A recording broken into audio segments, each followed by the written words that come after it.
David, Ana González. Todos ustedes, dirigidos por nuestro director de clase, Ignacio Muñoz, y nuestro subdirector, David González Vázquez. Árbitros, competidores, Usubidachi, Someni, Rey, Otaili, Rey, buena suerte a todos, disfruten de la jornada, fuerte el aplauso.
Mario Montero.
Moi bons días a todos e a todas.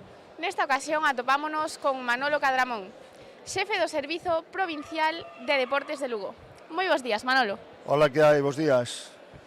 Bueno, Manolo, primeiramente, dende a Federación Galega de Karate, gustaríamos agradecerche a túa presenza neste campeonato en representación da Xunta de Galicia e de Secretaría Xeral do Deporte, así como o apoio incondicional que brinda a nosa federación. Bueno, pois, como non pode ser de outro xeito, non só a Federación de Karate, senón as 59 federacións que temos, pois aquí estamos, non, para apoiar o deporte, nesta ocasión, pois aquí no sur da provincia de Lugo, enchantada nestas formidables instalacións. Por suposto, Manolo, nos encantados de que estés aquí con nós. Contanos, que opinas sobre o desenvolvemento deste campeonato? Bueno, pois a verdade, estaba falando ahora co presidente que vese que a Federación medra no volumen de deportistas, na calidade dos deportistas e medra nas infraestructuras e nos montaxes. Eu, na última vez que estuve aquí, na celebración do último torneo, pois a verdade que xa estaba moi ben, dá gusto ver como transformáis un pabillón que basicamente está adicado aquí en Chantada para o baloncesto, para as escolas deportivas do Concello, e que o transformáis totalmente. Entras por aí, eu creo que o público está disfrutando con unhas pantallas, bueno, a pantalla que utiliza o Club de Baloncesto, que é unha pantalla de última xeración de 10 metros cuadrados de LED, pois tamén lle dá ambiente. O fondo e a traseira que teis inmensa para a entrega de trofeos, pois bueno, pois que a verdade que fai moi lúcido e dá gusto velo, sí. Pois sí, sen dúbida a Federación Galega estáse esforzando inmensamente para mellorar en cada campeonato, non? Todas as nosas infraestructuras, todo o tema de tecnoloxía, incorporar o vídeo, non? E bueno, estamos encantados de que isto se aprecie. Creo que acabas de dicilo, non? Estas ferramentas, estas novas tecnoloxías, pois axudan moito a promoción do deporte, a cantidade de aficionados a este deporte. Moita xente que ao mellor o descoñece se conecta e bueno, pois había deportes.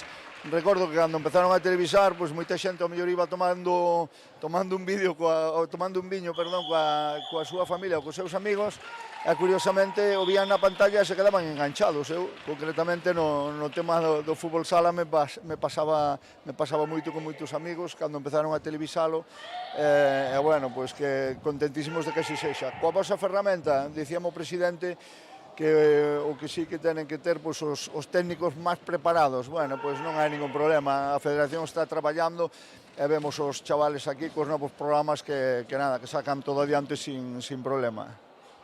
Por suposto, aquí ofrecendo o mellor para o karate galego coa preparación de todo o noso equipo. Bueno, Manolo, como xa comentaches antes, a túa presenza no fútbol sala foi moi destacada, non? Tanto como xogador, como delegado e entrenador. Que nos poderías contar sobre isto? Bueno, xa vos fixen un inciso no ámbito do fútbol sala. Realmente, sí, fui unha persona sempre vinculada ao fútbol sala. Tuven a sorte de estar 6 anos nun equipo da máxima categoría, División de Honor. Tuven a sorte, bueno, primeiro fun xogador, fun adestrador, tuven un equipo meu, unha empresa que eu tiña moitos anos, tuven o equipo competindo no ámbito nacional 16 anos, e despois os 6 que vos comentaba con Azcar Lugo Fútbol Sala na máxima categoría, na mellor liga do mundo, fun segundo adestrador, e tuven a enorme sorte para calquer deportista, no meu caso fun o primeiro gallego que estuvo nun mundial de fútbol sala, estuve concretamente, para a sorpresa de moita xente, como segundo adestrador da selección nacional de Libia, no mundial de Tailandia, acompañando como segundo adestrador a Pablo Prieto, o Ferrolán, que agora está vinculado á Federación, e que todo eso pois fixo que escribira un libro, que o publicara con 25 anos da miña vida, dedicado á miña vida e dedicado ao deporte, e foi unha parte moi importante da miña vida, e foi polo que realmente, como home de deporte, pois me chamaron para que fora o máximo responsable. Xa vou camiño de 12 anos no Servicio Provincial de Lugo. Estou super agradecido ao deporte, á familia do deporte, a todo o texido deportivo, porque eu cando entrei aquí non sabía que o karate tiña a pegada que tiña. Ahora mismo vou para Lugo, vou para o campeonato de loitas olímpicas. Non me podía imaginar que hoy vai haber aquí 400 deportistas, en Lugo 200 e pico. Quero che dicir con isto que desconocía a realidade do deporte, non? Eu pensei que naqueles momentos que era fútbol, fútbol sala, baloncesto, balonmano e 4 cousas máis. Pero o deporte, gracias a Dios, ahora mismo temos 59 federacións, é algo moi grande. Na provincia eu estou encantadísimo, estamos medrando moito en actividades, en eventos, en licencias, as federacións están a atravesar un momento formidable, están a traballar todas moi ben, e bueno, non me queda outra que darvos as gracias, de verdade. Grazas a ti para desenvolvendo o teu posto, non, de xefe de Deportes Provincial Lugo. Bueno, dende aquí nós sempre intentamos expandir ao máximo o karate. Bueno, polo que parece estamos conseguindo. Sí, a verdade é que sí. Quen me iba a decir pois que na parte sur de Lugo, que é tal vez a parte que hai un pouquiño menos de actividade dentro do que é a provincia é moi grande, pois quen me iba a decir a min que aquí na parte sur pois que se celebren campeonatos galegos de karate, celebranse tamén de taekwondo, os deportes de contacto están medrando moito na provincia e a verdade é que estou pois, moi orgulloso. E bueno, Manolo, vostede, dende a súa perspectiva como deportista, que opinan sobre o karate como disciplina e os valores que este inculca? Home, eu creo que é algo moi clave, familias que meten os seus fillos a esta disciplina, a esta práctica deportiva, eu creo que ven ao final como un deporte máis grande do que se imaginan, dá gusto ver como disfrutan a xente nas gradas, e os rapaces, o que dices tú, eu creo que collen uns valores para a súa vida moi grandes que outros deportes pois realmente non teñen. Eu concretamente vou ver todos os sábados e domingos polas mañás moito deporte de base e os deportes concretamente de equipo que, bueno, hai que aplaudirlles tamén, pero teñen un problema pois, moi grande porque son tal vez máis competitivos, o deporte como karate, como loita, como taekwondo, eu creo francamente que igual teñen uns valores máis grandes que os deportes que son grupales ou de equipo, como poden ser fútbol, fútbol sala. De feito, vemos pois, moitos problemas nas gradas, ás veces, cos padres, cos propios xogadores, todo o mundo quere ganar, naide sabe perder, que iso é o peor que pode haber no deporte, mentres que neste tipo de deportes eso ten un valor moito máis grande. Sen dúbida, ao final, as bases do karate son o respeito, o compañerismo e a deportividade, non? Que están presentes en todos os campeonatos. Eso está claro, é un pouquiño o que che dicía, eu creo que moitos deportes deberán de aprender destes deportes. Bueno, Manolo, xa por último, dende a nosa federación gustaríamos agradecerche o teu espectacular traballo como xefe do Servizo Provincial de Deportes de Lugo, que, bueno, ao fin e ao cabo, que é mellor para levar a cabo este posto que un deportista, non? Bueno, si é verdad que si tuveches unha vinculación, como é no meu caso, pois, como dicía antes, desde xogador, adestrador, membro do corpo técnico, fui un presidente, todo o que vos comentaba antes, pois eu creo que é a forma de coller isto con cariño, realmente, se eres un home do deporte, pois podes botar moito tempo traballando, senón a verdade é que coa cantidade de kilómetros que facemos de espectáculos deportivos, de reunións con deportistas, con clubes, o traballo no día a día no Servicio Provincial ali no edificio administrativo da Xunta, pois se realmente non eres un home de deporte e que che guste moito, pois non botarías os anos que levamos, non só eu, senón os meus compañeros, os outros 3 jefes de provincia de Pontevedra e Coruña de Ourense, Manuel, Dani e Roberto, que fan unha labor tamén enorme, e xa levamos todos moitos anos metidos na Secretaría Xeral para o deporte. No meu caso, xa vou camiño de 12 anos. Totalmente de acordo, Manolo. Bueno, nos enorgullécenos moitísimo a súa presenza hoxe con nós. Gustaríanos agradecerlle pois a súa entrevista. Bueno, pois nada, gracias a vosotros, de verdad, parabéns polo magnífico montaje e pola forma que tedes de transmitirlo a toda a afición, as familias que dá gusto velos e polas conexións de streaming que seguro que hai moitísima xente pois, disfrutando deste campeonato galego aquí hoxe en Chantada. Moitas gracias. Gracias a ti, Manolo, e verémonos na próxima. Seguro que sí.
Producción y deportes, final Canta Femenino 46-58. Acta, Marta González Rodríguez.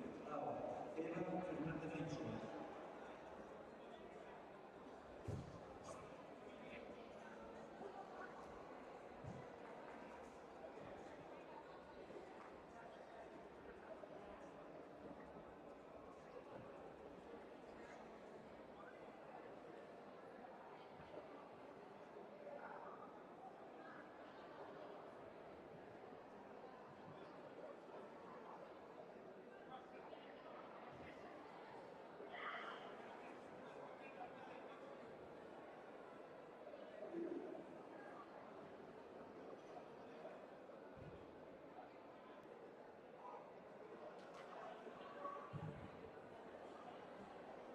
Fabio Cancelo, Mesa Central.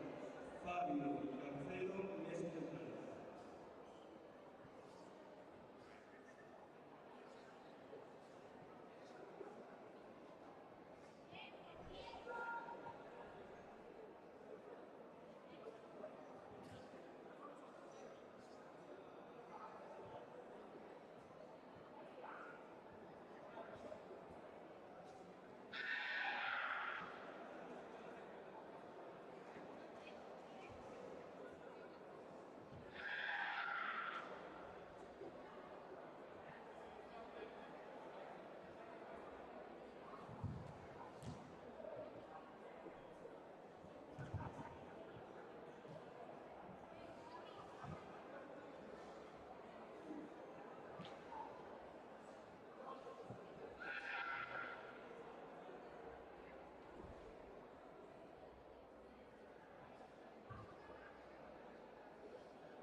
Moi bons días a todos e a todas.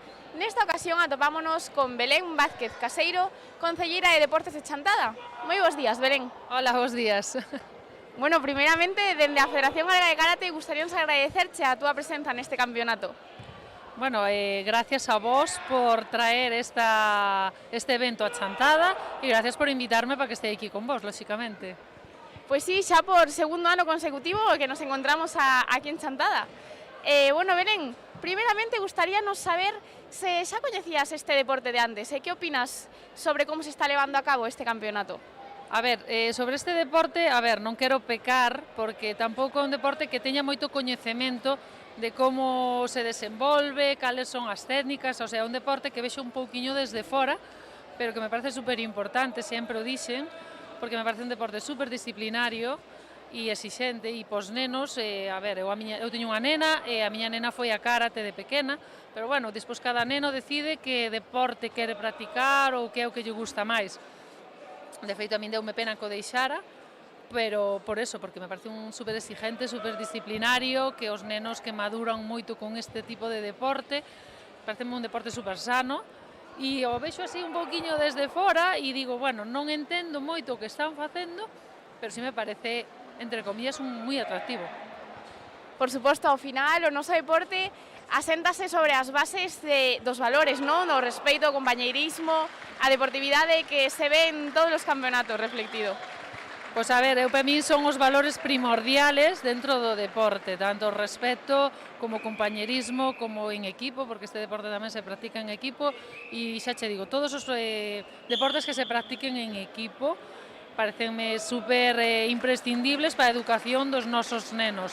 Isto tamén é un deporte que se practica a nivel xa adulto, que me parece, vamos, o sea, excepcional, encántame que haxa tanta xente participando neste tipo de deportes, que non sexa todo fútbol, vamos, por decirlo de alguna maneira, que haxa máis práctica de deporte, bueno, eso, escapándonos un pouquiño do fútbol, porque hoxe prácticamente todo é fútbol, que me encanta o fútbol, pero creo que é super importante que valoremos e que incentivemos aos nenos, sobre todo os nenos que é de onde empeza a práctica de deporte, a que practiquen outro tipo de deportes. E me parece, un dos deportes, unha das opcións maravillosas, o karate. Por suposto, Belén, bueno, cada vez estás expandindo máis, non, o karate en Galicia, pois iso, a todas as edades, a todas as categorías. Tamén contamos hoxe, bueno, coa disciplina de Kobudo, que tamén a incluímos neste campeonato. Está incluído pois todas as disciplinas, porque tamén contamos con parakarate, bueno, un deporte moi aberto a calquer persoa. Sí, eu desas categorías, disciplinas distintas dentro do karate, o que che digo, non o controlo moito, pero sí que me puxeron o tanto, e bueno, todo o que sea crecer nun deporte, innovar, facer técnicas novas ou sacar a técnicas antiguas que non se estaban practicando agora e volvelas a practicar, todo é super aceptable e super beneficioso. Pois sí, Belén. Bueno, por outra parte, no teu primeiro ano como concellera de Deportes, supoño que terás numerosos obxectivos para a Chantada, non? Tanto a longo como a medio prazo. Este ano son así un pouquiño a novata e bueno, teño que aprender moito, pero bueno, os obxectivos son claros. O meu obxectivo é práctica de deporte e, motivar a todo o mundo, tanto nenos como adultos, a que practiquen deporte, todos os tipos de deporte, e, bueno, traer a Chantada todas as modalidades novas, traer personal preparado que poida impartir novos deportes, que todos os nenos teñan xente con experiencia que lles enseñe a practicar deporte. Despois, bueno, obxectivos un montón, deporte, máis deporte, e, bueno, mellorar un pouquiño as infraestructuras que xa temos, que, bueno, teñen que pasar como todo, teñen que pasar unhas reparacións como nas nosas casas, que as cousas se van deteriorando e hai que poñelas outra vez a funcionar a tope, e nada, reparacións, deporte, e, se se pode, algunha instalación nova. Pero pouquiño a pouco, vamos escalando pouquiño a pouco, intentando que todo o que tiñamos en proxecto salga para diante. Por suposto, seguro que así serán todos esos proxectos que se verán realizados no tempo, non? Bueno, Belén, aparte, ti neste ámbito sempre estiveches moi relacionada no ámbito deportivo, tanto no mundo do atletismo como no trail running? A ver, sempre, vou xa ser sincera, non? Porque, a ver, eu empecé a practicar deporte deporte de nena sí que practicaba muchísimo, además encantábame. Son dunha aldea que éramos moitos nenos, todos practicaban fútbol, e eu era futbolera con eles, pero, bueno, sí que a partir de xa dunha edad avanzada, de 30 e pico anos, empecé a practicar atletismo, e, bueno, empecé un pouquiño, bueno, pues con un dos organizadores deste evento, con Iñaki, e foi lo que me meteu un pouquiño a correr, que eu nunca correra e é desto que te afogas. Eso de que corres 500 metros e ya te estás muriendo, pois eso era o que era eu, pero bueno, a partir de aí que engancheime ao atletismo, a correr, practiquei bastante maratón, media maratón, é o que me motivaba, pero bueno, ahora xa me introducín a fondo no trail run, que é o que me gusta, porque xa non é só practicar deporte, é disfrutar do noso entorno, da nosa naturaleza, bueno, da paz que nos transmite e a energía que nos transmite o monte en Chantada, sobre todo, vou presumir do de Chantada, da Ribeira Sacra, do Monte Faro, das nosas carballeiras, dos nosos soutos, que son unha riqueza que moita xente non coñece, que temos camiños por ese entorno, tanto do Faro como da Ribeira Sacra, camiños que son camiñables, e que a xente non sabe deles, e que é unha maravilla. E sí, agora estou moi centrada no trail run, que é o que practico ahora neste momento da miña vida, non o podo practicar por motivos de saúde, pero bueno, que conto en breve reincorporarme, e bueno, mentras estou organizando eventos e, bueno, cousiñas referentes ao trail. E bueno, Belén, pois contigo temos un claro exemplo de que non hai ningunha edad normativa, non, para introducirse no mundo do deporte, que ao final, unha vez que entramos, son todo beneficios. A ver, sí, eu creo que non é por eu poñerme nun altar, pero sí que son un claro exemplo, porque, a ver, empecé a practicar deporte a unha edad, xa che digo, de 30 e pico anos, o sea, xa era madurita, xa era mai, xa tiña un traballo estable, xa, bueno, tiñas un poquinho a túa vida formada, e o deporte estaba aí aparcado a un lado. E a verdad que me aportou saúde, podoche dicir que o 150%, na época do COVID foi unha pasada, porque eu creo que se non practicara deporte, bueno, non creo, bueno, sería como todo o mundo, pero eu levei non moi ben, e bueno, ahora nas miñas circunstancias, son unha paciente oncolóxica, e salín todos os días a practicar deporte, aunque non me daba levantado do sofá, eu salía a camiñar, se o día que daba trotar, e, o sea, digo ya a todo o mundo que tanto por edad ou por enfermedades ou polo que sea, que practique deporte, ao 50% de curación nunha enfermedad e de salud mental nunha vida normal. Aparte dos beneficios que aporta, que xa están máis que demostrados, de saúde, de colesterol, de físico, de todo. O sea, todo o que aporta o deporte sano. Todo sin exceso, lógicamente. Todos os excesos, tanto no deporte como en calquera outra práctica, son malos, lógicamente. Pero con medidas adecuadas, é o que mellor podemos facer.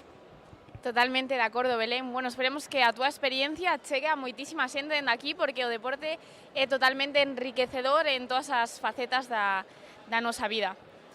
Bueno, xa por último, Belén, pois agradecerche o teu posto como Concellera de Deportes, non? Que de seguro que todos eses obxectivos e proxectos se cumplirán no tempo.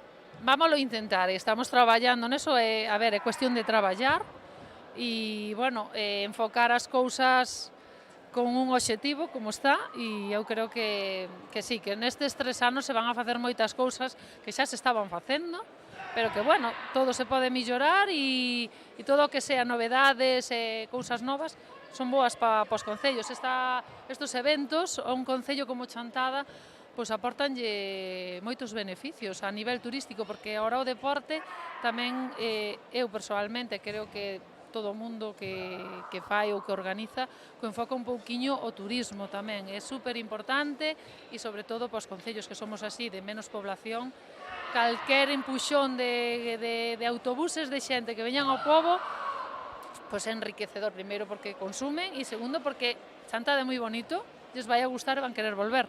Con lo cual, para nós é super beneficioso e estamos encantados. Muchísimas gracias á Federación de Karate por pensar en Chantada por segundo ano consecutivo e espero que po ano sea o terceiro ano e que podamos seguir cumplindo anos en colaboración.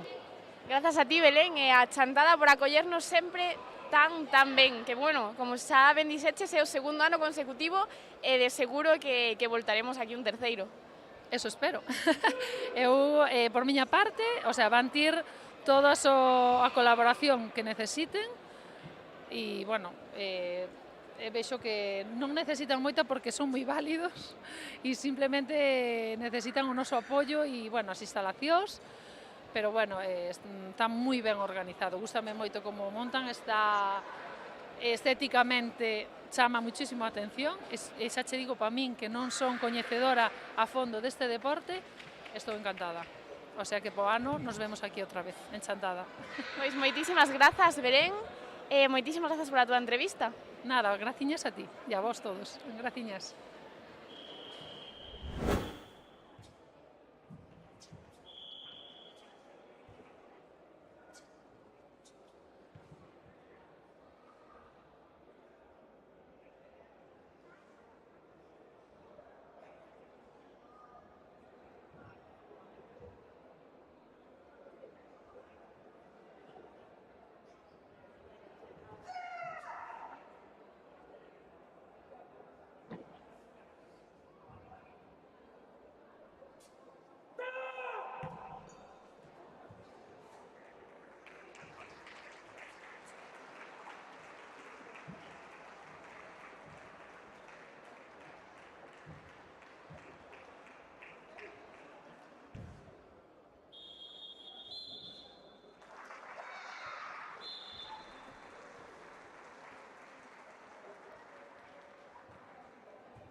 Allí sí.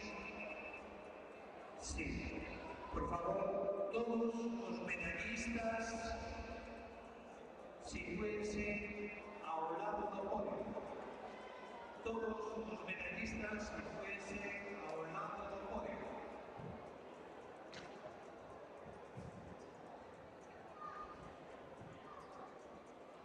Imos a comenzar na modalidade de capa senior femenina.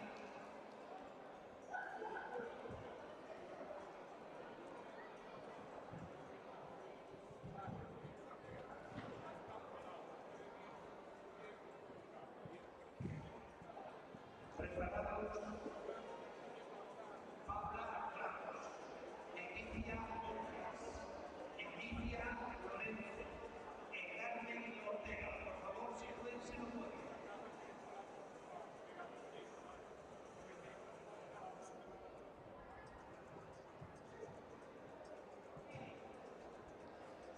Repito, Paula Ramos, Emilia Montes, Emilia Lorenzo, Carmen Ortega. Sitúense no podio.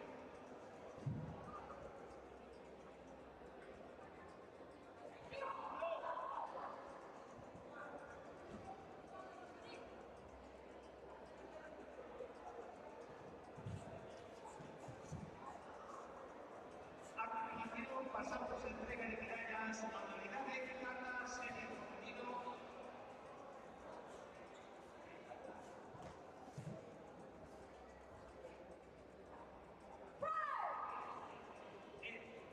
Cata senior femenino.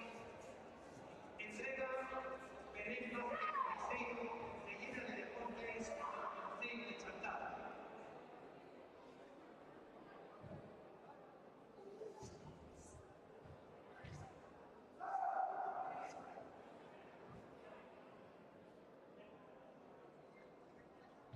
Terceras clasificadas, Carmen Ortega, Nieve e Leticia Renzo Mental.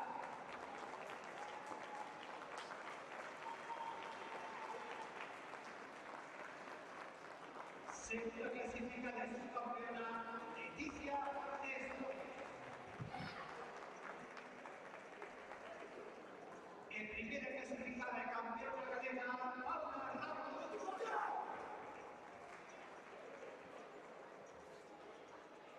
A continuación, prepárense, por favor, cata veteranos E1.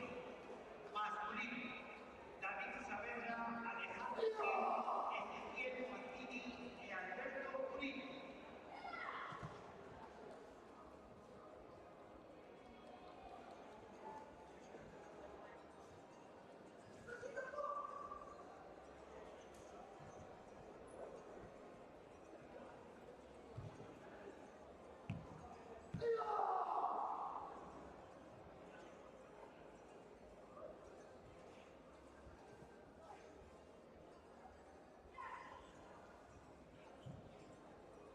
Continuamos con la entrega de medallas de modalidad de cata veterano E1.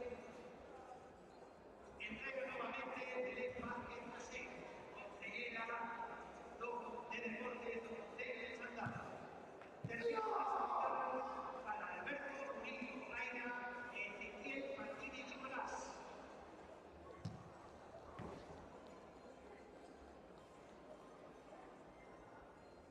Segundo clasificado Alejandro Gil Díaz.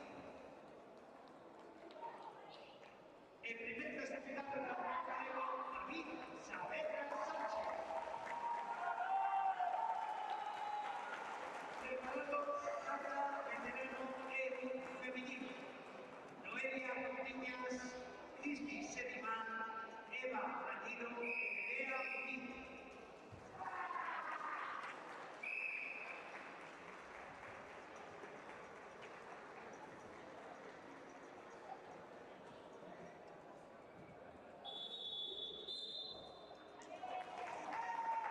Preparados, cata veterano E2 masculino. Jesús Ángel Cubra, Eliseo Benabá, Antonio Berrayarta y Antonio González, Magalán. Por favor, sitúense.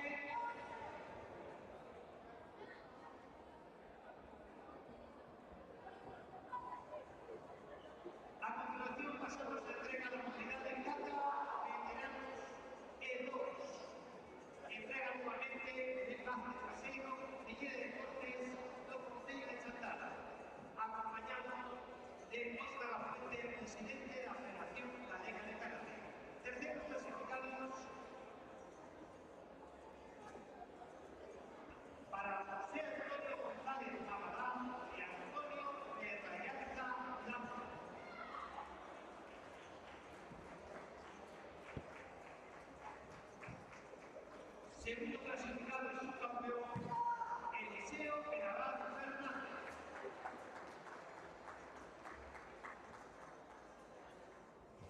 Primer clasificado y campeón gallego, Jesús Ángel Cura de Casalén.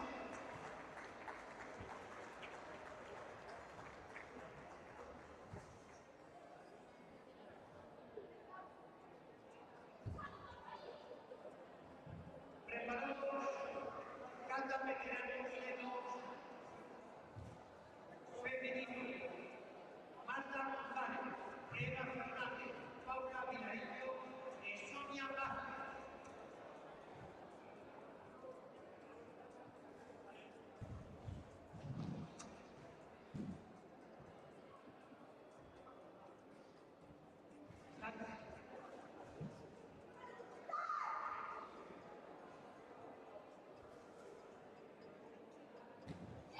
A continuación pasamos a entrega la modalidad de plata, veteranos Lemos femenino.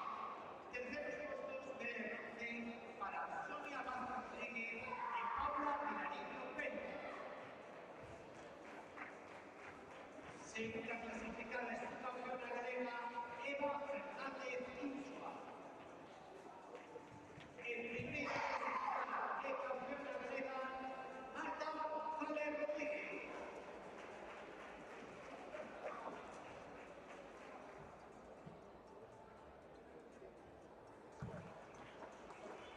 Preparados, Noelia, Cortiñas, Cristi Senimano, Eva Anido y Mirea Pinto.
A continuación pasamos a entrega de medallas a la modalidad de plata, veteranos femenino.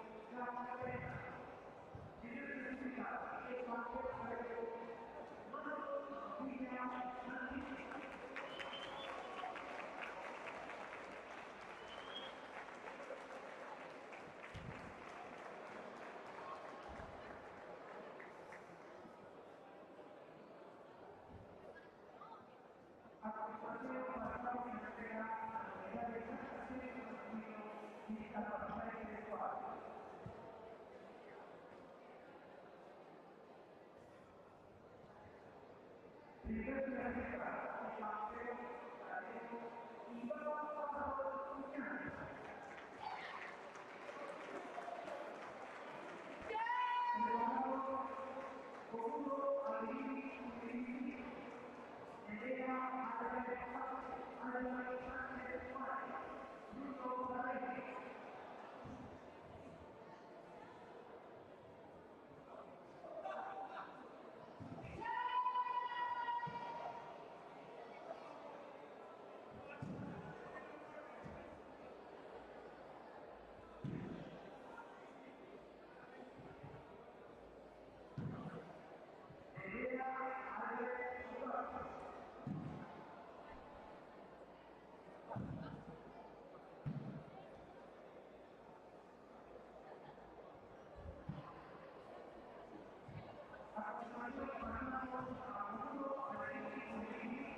Sí.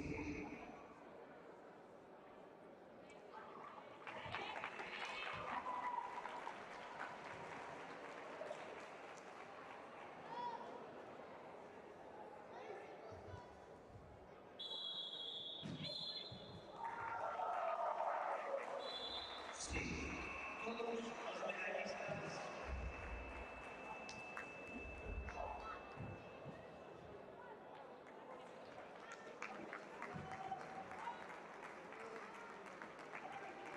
Sí,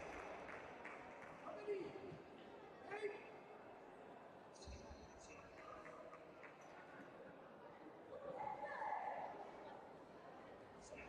Todos los medallistas se pueden seguir preparando la zona de entrevistas. Todos aquellos medallistas que desean realizar entrevistas, sitúense al lado la parte de las entrevistas.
A continuación vamos a pasar a entregar medallas. Las categorías Inter Senior masculino, menores de 70 kilos. Inter Senior masculino, menos de 84 kilos. Comudo Senior mixto. Comudo equipos Senior mixto.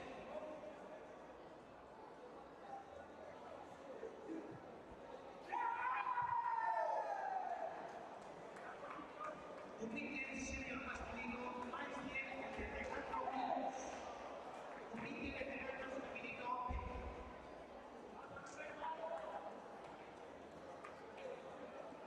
todos los medallistas sitúense a un lado del podio.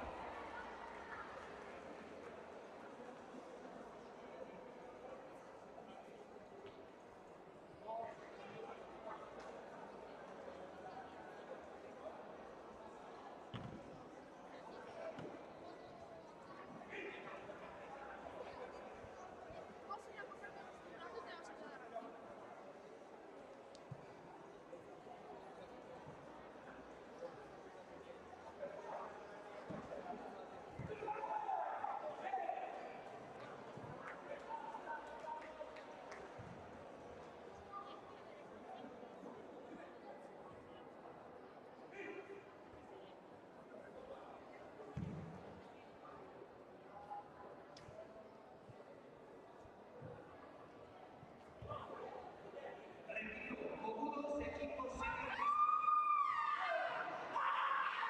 equipo Ariana, equipo Arcade Comudo Junior, equipo Team Sport Comudo Junior, equipo Caracudos Abrocae.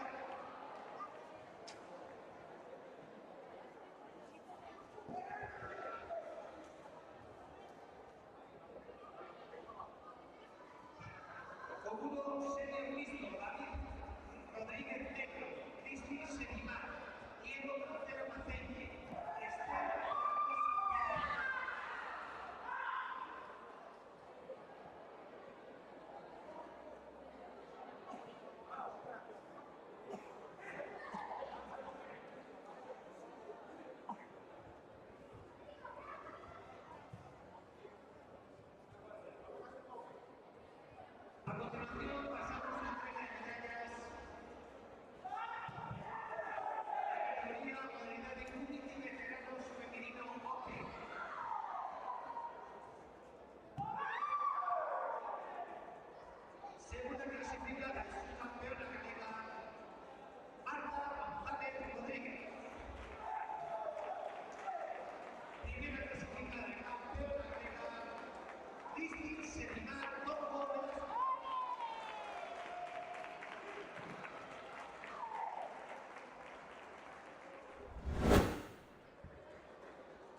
Primer puesto, campeón galego, Simón Marcelo Sánchez. A continuación, pasamos más de 84 kilos. Luis Paniagua y Diego Cancela. Luis Paniagua.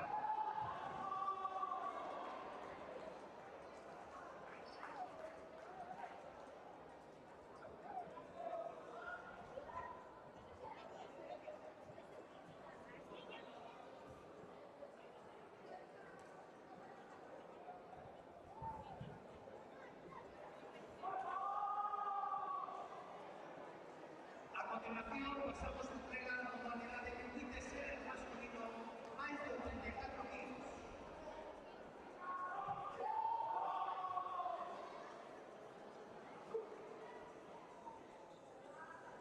Entrega nuevamente Óscar Afrente, presidente de la Federación Galega de Karate. Segundo puesto para Diego Cancela Mateo. Primer puesto de campeón, Luis Paniagua Arias. A continuación pasamos a entrega de compite senior masculino menos de 84 kilos. Preparado Alejandro Ferpeto y Antonio Cardonal.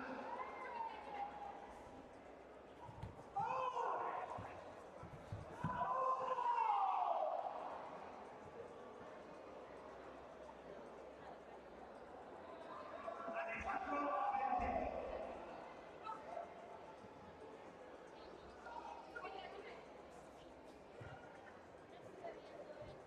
A continuación pasamos a entrega a la categoría senior masculino menos de 84 kilos.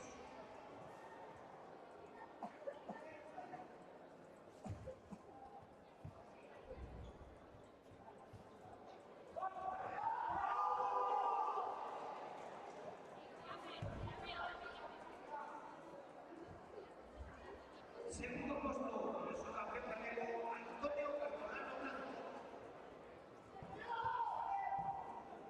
Primer puesto de campeón galego Alejandro Ferpeto Gesto. A continuación pasamos a entrega de compite senior femenino más de 68 kilos.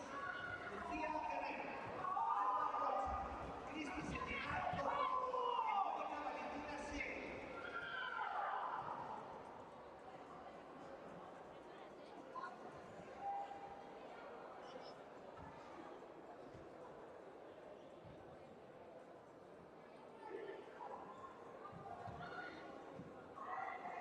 Lucía Guerrero, Alba Rocha, Cristi Setinar, Mónica Valentina Siegel.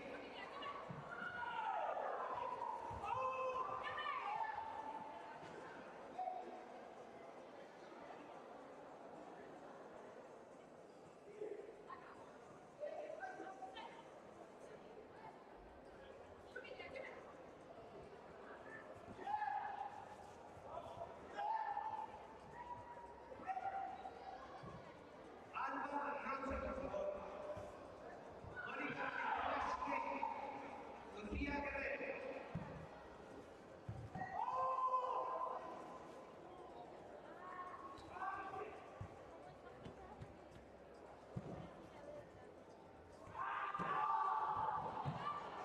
Lucía Guerrero.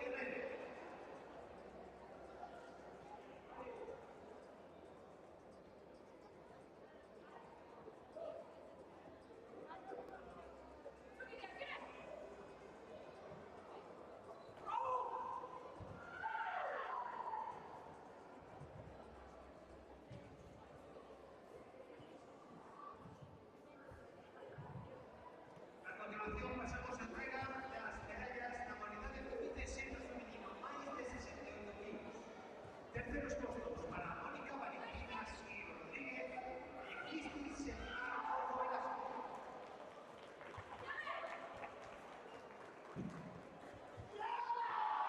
Segundo puesto subcampeona Alba Rocha López. En primer puesto de campeona galega Lucía Guerrero Murillo.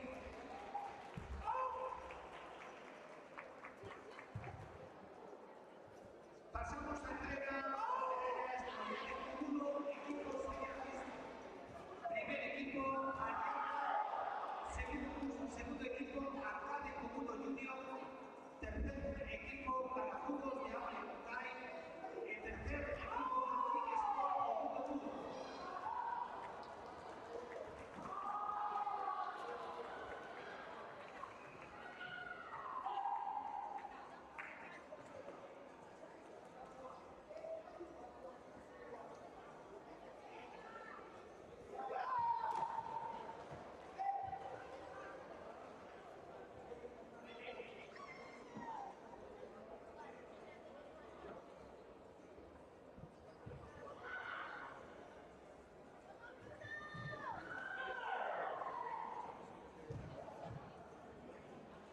terceros puestos para el equipo Cinesport Cobudo en Calazón Zabalocay.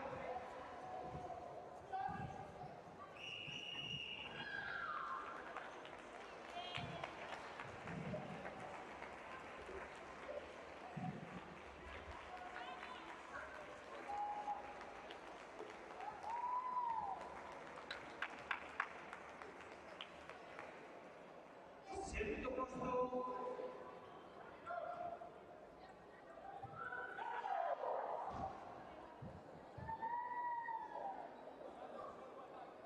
para el equipo Arcade Cobudo Junior.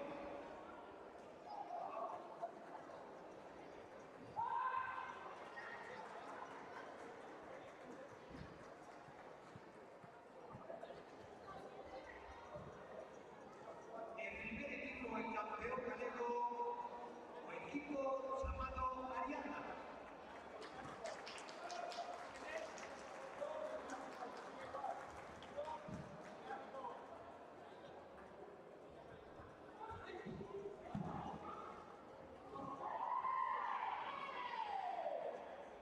Y con esto rematamos temporalmente la entrega de medallas.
Moi bons días a todos e a todas. Nesta ocasión atopámonos cos nosos medallistas na categoría de Cobudo Senior Individual Mixto. Moi bons días, chicos. Buenos días. Buenos días, ¿qué tal? Bueno, atopámonos aquí con Diego, o entrenador do Club Gin Sport, un dos entrenadores, e con Cristi, entrenadora do Avaloncai. Bueno, chicos, contádenos, para comezar, como levades o de ser entrenadores e competidores nun mesmo día? Bueno, no paramos, salimos de una cosa, ya nos toca meternos en otra, pero bueno, hoy es el día, ya descansaremos el resto de la semana. Pois a verdade, para nós é un obxectivo tamén, non? É dicir, non só adicarte a ensinar, senón tamén poder ter esa oportunidade de competir e tamén pois de facer un poquinho de club para xente que non compite, non? Tamén. Por suposto. Ademais, gustaríamos saber a vosa opinión sobre se credes que é enriquecedor para os vosos alumnos tamén ver o voso exemplo no tatami, na competición. Sí, aparte es una experiencia bonita porque lo compartimos sobre todo hoy con los más mayores, que ahora son ya juniors y casi no tienen campeonatos a nivel gallego.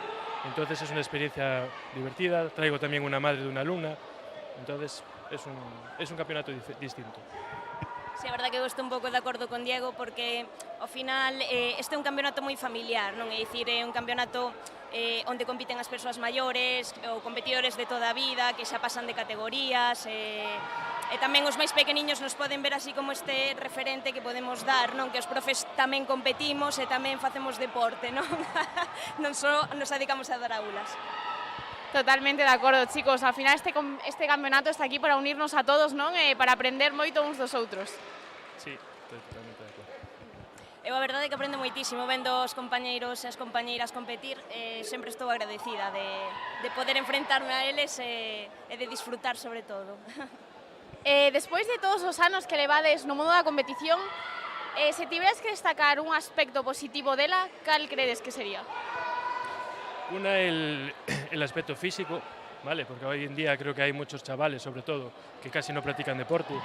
El tema de los videojuegos, hay mucho niño parado que no se dedica a los deportes. Creo que la pandemia hizo también ahí un poco de destrago, o por lo menos yo es lo que aprecio en los chavalitos de ahora. Y a nosotros nos sigue que, bueno, van pasando los años, seguimos entrenando, venimos a estos campeonatos, no estamos probablemente al nivel de la gente más joven, que de 20 y pocos años, pero seguimos, bueno, pasando el rato y estando ahí un nivel físico bueno.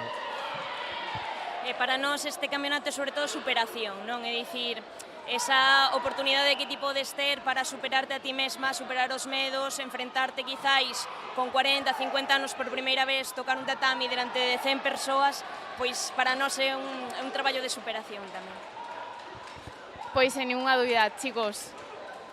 Pois nada, moitísimas grazas pola vosa entrevista, por compartir as vosas experiencias, espero veros de novo aquí no podium. A ti. Moitas grazas a ti.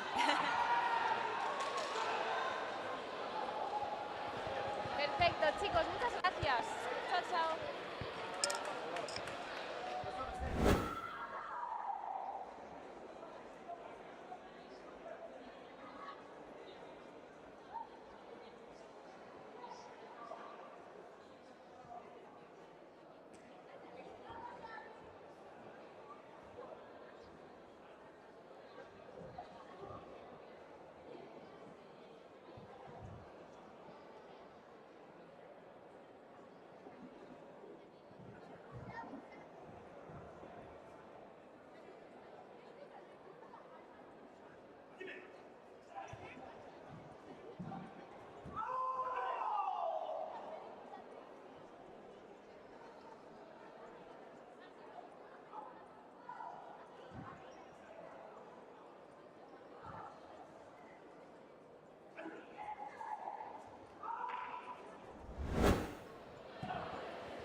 Moi bons días a todos e a todas. Nesta ocasión atopámonos cos nosos medallistas na categoría de Kobudo Senior Individual Mixto. Moi bons días, chicos. Hola. Hola, ¿qué tal? Bueno, o primeiro, noraboa por conseguir estas medallas. Contádenos, cal é o voso nome e de que club vides? Yo soy Esther Lago San Pedro y vengo del Club Zanshin de Vigo. Y yo soy David Rodríguez, tamén veño do Club Zanshin de Vigo. Bueno, chicos, unha tiradiña larga dende Vigo. Credes que valeu a pena o traxecto? Por supuesto que sí. Sí, sen dúbida, quero dicir, lembrome cando se facían os campeonatos en Ortigueira ou en Fene, iso era moitísimo peor. Aquí en Chantada estamos a... nin tan mal, nin tan mal. Bueno, vendo estes resultados, seguro que sí. Contádenos, chicos, cal eran os vosos obxectivos para este campeonato? Credes que conseguistedes cumplilos? Por supuesto, o meu objetivo era volver a intentar tocar podio como ano pasado e está superadísimo. Eu, con moito máis que cumplidos, quero dicir, viña con moi esas pretensións, sobre todo o punto de desfrutar o feito de competir, porque fai moito tempo que, quero dicir, o ano pasado sí que viñan a Kobudo, pero de estar a gusto no tatami, estar cómodo, alcancei ese objetivo moi gratamente, ademais, e conseguín, bueno, tamén unha medalla en Kobudo que maravilla. Estou moi contento, a verdade. Moi ben. E vos, no voso entrenamento semanal, dedicades máis tempo a facer Kobudo ou ao karate tradicional? Normalmente dedicamos máis tempo ao karate tradicional, non? Sí, nos traballamos karate tradicional sempre, entón as clases son un mixto de Quijón, de traballo por parellas, de kata e demais, nunca orientada á competición, entón, cando o Kobudo traballamos un pouco en momentos cando hai menos xente, mellor en verán, por o punto de manexar un bono espacio, tan pequeno, cando temos unha competición, sí que aí adicamos máis tempo, pois dentro dun mes temos o campeonato, entón aí sí que dedicamos máis tempo a preparar os katas dun xeito de competición e a preparar Kobudo en profundidade, por así dicirlo. E resulta vos complicado compaxinar o karate co resto dos aspectos da vosa vida diaria? Eu son estudante, así que para mí é mesturar estas cosas, así que eu non teño problema ningún. Eu sí que tiven etapas na miña vida nas que sí que foi complicado, quero dicir, cando non estás a gusto nun traballo ou cando exixe moito nun traballo, custa sacar esas ganas, ese tempo para ir a adestrar, pero agora que teño 32 anos, dome de conta de que primeiro tenho que ir ao adestramento, porque é algo que disfruto, que preciso, o día a día, a todos os niveis, entón, agora mesmo, para min, non hai ningún problema en compaxinalo, porque é unha necesidade que o adestramento pode existir. É norma básica na miña vida. Por suposto, ao final é todo cuestión de prioridades e de organización, non? Sí, un pouco sí, porque se ao final chegas cansado a casa e non queres entrenar, non vas, non fas nada. Sí, é un pouco tamén forzarse, ademais deses días de levo esperto dende as 6 da mañá, traballei todo o día, chego a casa e como te sentes no sofá, basta quedar no sofá, sabes? Entón, ese punto de forzar un pouco e obligarse a ir, aparte, sobre todo, son os días que máis compensa, que máis te sintes de, guau, este era o momento de cando máis o necesitaba, xa che digo, para min polo menos é norma, ten que ser norma, imperativa. Por suposto, ao final, os valores dun deportista, non? Tamén é un estilo de vida, non? Moi enriquecedor, dende logo. E, bueno, chicos, xa por último, a quen lle queredes dedicar esta medalla? Pois eu dedicaría a miña irmá, que tamén competiu en Cobudo. Tamén merecía non, porque, o sea, estou me a liar. Que tamén merecía estar aquí, bueno, que fixo moi ben. Paula. Eu quería dedicarlle sobre todo ao meu irmán, que el comezou a adestrar karate tamén cando era moi pequeno, a día de hoxe tamén sigue, a meu irmán e sobre todo a xente do meu club, tanto os meus compañeros Esther, Paula, Jacob, o meu sensei Fernando, a Óscar sobre todo, é dicir, esa pequena familia que fai que, ademais de ser un deporte é un xeito de vida, como te dicías antes, fai que sea aínda máis maravilloso. Entón, quero dedicar sobre todo ao meu irmán e a esa familia karateca que é moi maravillosa. Pois dende aquí, para todos eles, ao final o karate únenos a todos moitísimo, verdad? Sí, correcto, totalmente. Vir aquí, ademais, falar con xente coa que non vías durante todo o ano, ou coñecer a xente nova coa que estás competindo, é moi divertido, é moi guai. E trátese diso, ao final, de desfrutar, de coñecer xente, de ver outros xeitos de ver o karate, trátese diso, dende logo. Pois chicos, noraboa de novo por conseguir estas medallas e moitísimas grazas pola vosa entrevista. Gracias. Pois moitas gracias a ti.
continuación, en 22, final del grupo de los equipos hasta la 4 generación.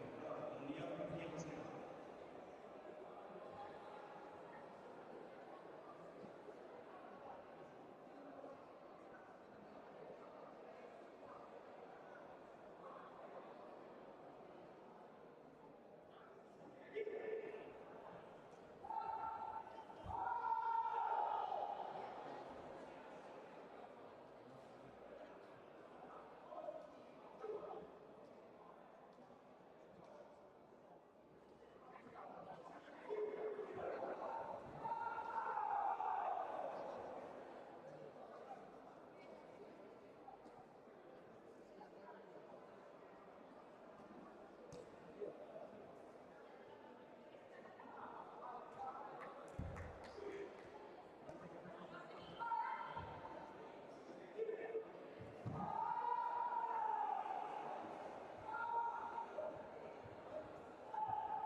Preparados con el comité senior masculino menos de 67. Xavier Sanz, Bruno Vázquez, París de la Peña, Nicolás Vidal. Preparados el comité senior femenino menos de 61. Martina Soto, Leticia Costa, Laura Silva, prepárense los goles.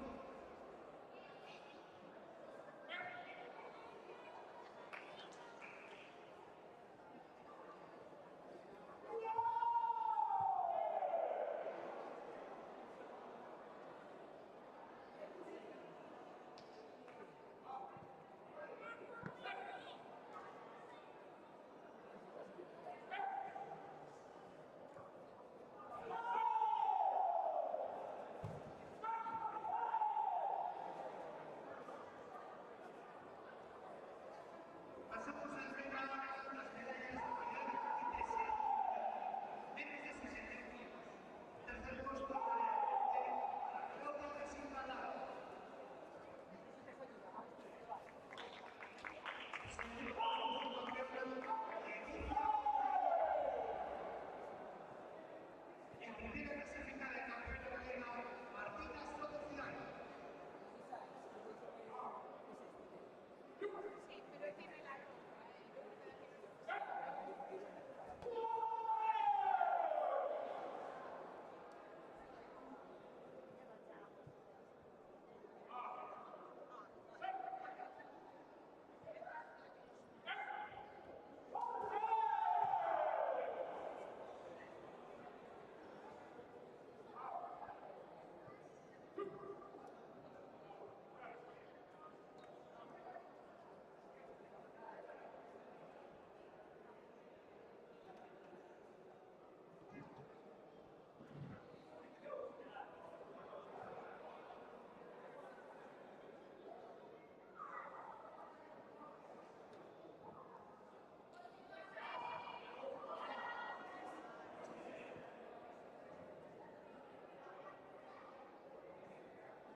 Para Marta González Rodríguez.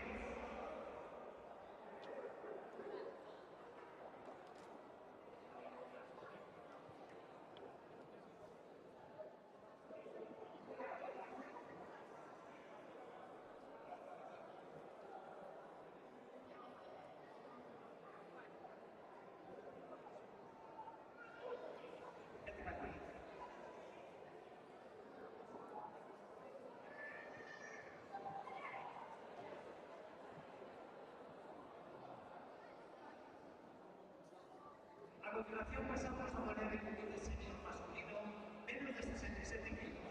Entrega a Oscar Fuente, presidente de la Federación Galega de Karate. Terceros puestos para París de la Peña y Nicolás Vidal García. Segundo puesto, su campeón gallego Bruno Vázquez González. El primer clasificado de campeón gallego Xavier Santos Veiga. Pasamos a la entrega del comité senior masculino menos de 75 kilos, preparado Adrián Vázquez, Alejandro Varela, César Tavares, Jorge Santos. También preparados comité de veteranos masculinos Open, menos de 75 kilos, Eliseo Penabal, Noel Pla,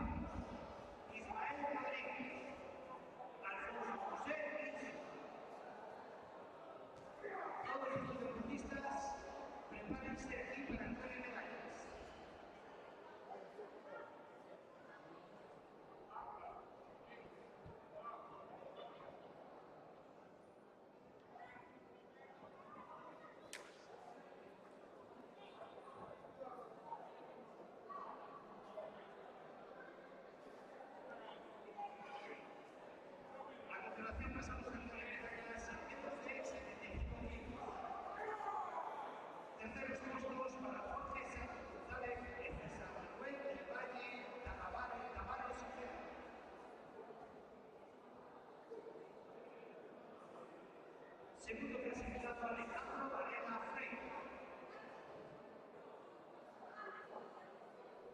En primer clasificado campeón Leo Adrián García Izquierdo.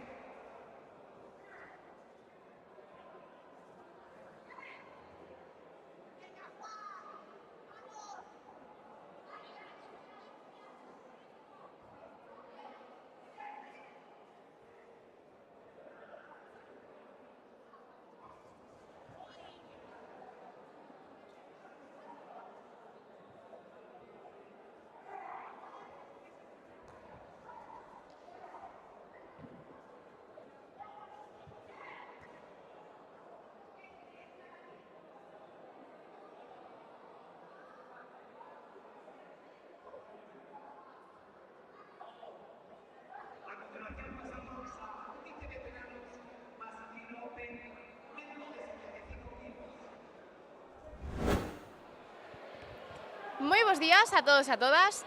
Nesta ocasión atopámonos coa nosa medallista de ouro na categoría de Kumite Senior menos 61 kilos. Moi bons días. Buenos días, ¿qué tal? Bueno, Martina, contanos, ¿cómo te sientes tras ganar ouro? Pues estoy muy contenta, la verdad. Es la primera competición del año, entonces empezamos con un buen resultado. Comezando ben, dende logo. Contanos, para esta temporada, cales son os teus obxectivos? Bueno, pues ahora tenemos una cita en Guadalajara, que es la primera ronda de la Liga Sub-21, y ese es mi principal objetivo por ahora, pero bueno, también estamos enfocados en el Campeonato de España, que es en noviembre, y ahí está donde quiero llegar a la final. A ver qué tal. Estaremos pendentes de estos resultados. Segurísimo que ven, Martina. Sí, sí. Esperemos que sí, esperemos que sí. E bueno, contanos, ti como competidora experta que saes no karate, cal é o aspecto máis positivo que destacarías da competición? De la competición, pues la actitud. Para mí la actitud lo es todo. Aunque tengas buena pierna, aunque seas muy lento, aunque da igual. Si pones actitud, si eres atrevido, si le pones valor, pues yo creo que puedes hacer un buen campeonato y conseguir buenos resultados. Ti crees que un karateca que non compite é igual de completo no ámbito deportivo? Que inflúe en algo na túa formación ou non? Sí, en el ámbito deportivo sí. Lo que es el karate, pues para mí no influiría tanto. En el ámbito deportivo la competición te da pues otras cosas, otras actitudes que tienes que tomar. Para mí, pues por ejemplo, la competición me da, pues eso, competitividad y no sé, ese ansia de ganar que a lo mejor en el karate tradicional no tenemos. Pues eso. Martina, para todas as nenas en outras categorías, non, que te teñen a ti como referente no karate, cales dirías que son os teus pilares para chegar ata o éxito?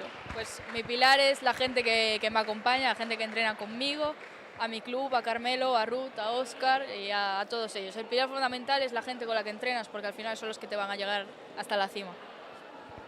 Pois moitísimas grazas, Martina, por esta entrevista. Contanos, xa por último, a quen lle queres dedicar esta medalla? Pues le voy a dedicar esta medalla a mi hermana Aldara, que está en Salamanca y que la echo mucho de menos. Para ella va. Pues dende aquí para ela, que seguro que nos está vendo. Moitísimas grazas, Martina, e ata a próxima. A ti muchas gracias.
doña Ana González.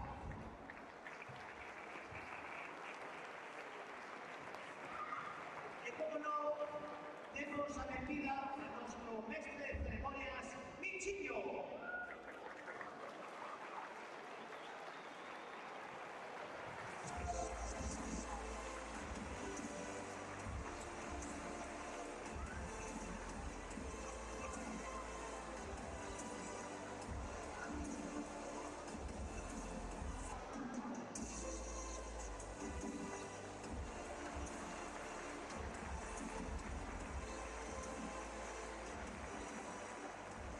Todos ellos dirigidos por el nuevo director de la clase, don Ignacio Muñoz, y nuestro director David González Paz.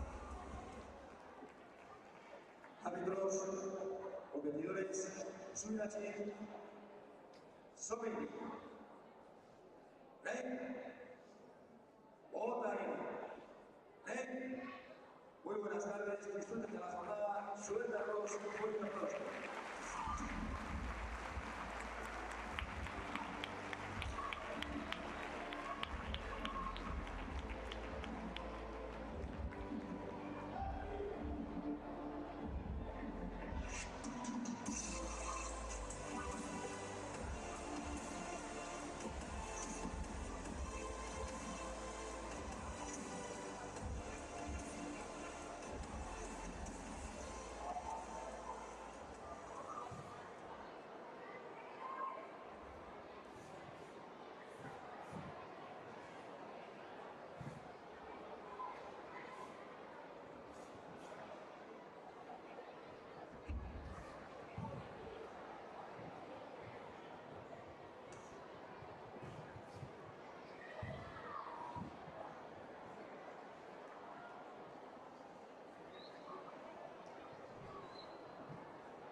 Sigamos mirando.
Sihan Erika, Sihan Alex, Sihan Vega, Sihan Santiago. Preparados tamén cada equipos alevín, Carvalho Alevín, Sihan Carmen, Quique Sihan Antía Fernández. Preparados tamén cada equipos Feliz River Segundo, Sihan Alba, Cedeira, Sihan María. Cada equipos Junior Mixto, Sihan Siana, Sihan Inés, Sihan Pablo, Sihan Adrián. Todos estos equipos sitúense a un lado del podio para entrega de medallas.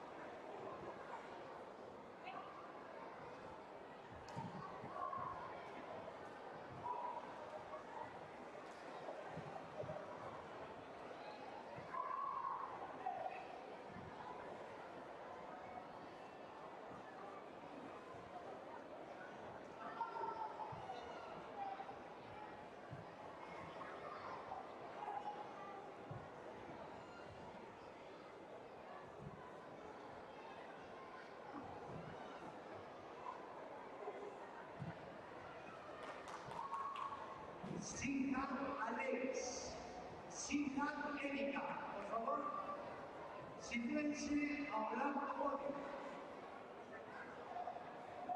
Sihan Erika, Sihan Alex.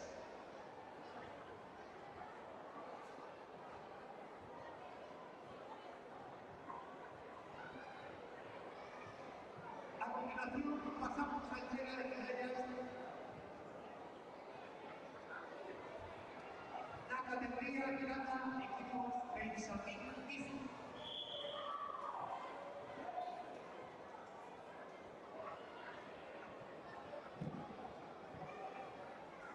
Entrega Óscar Bastante, presidente de la Federación Galega de Karate. Terceros clasificados para Sihan Santiago e Sihan Vega.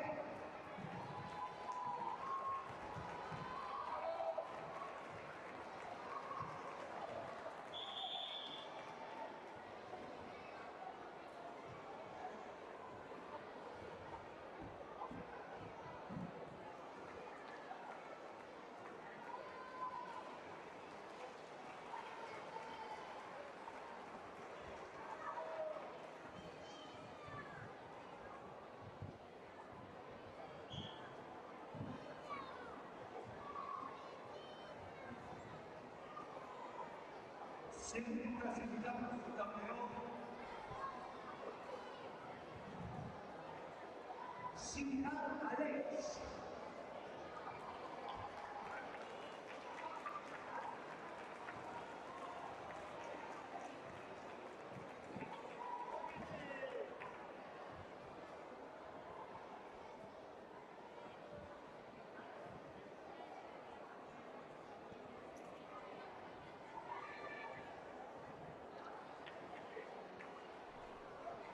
El primer clasificado campeón,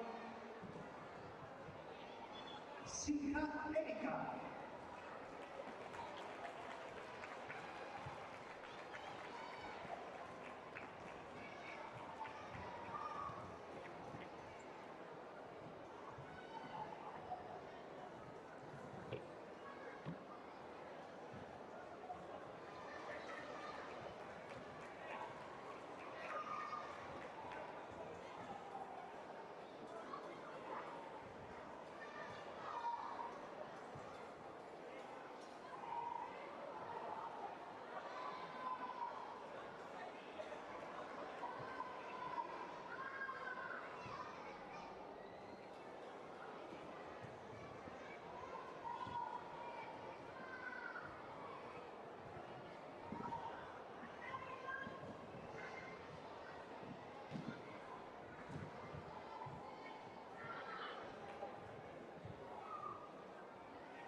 Sija García Fernández. El Team Sport 2.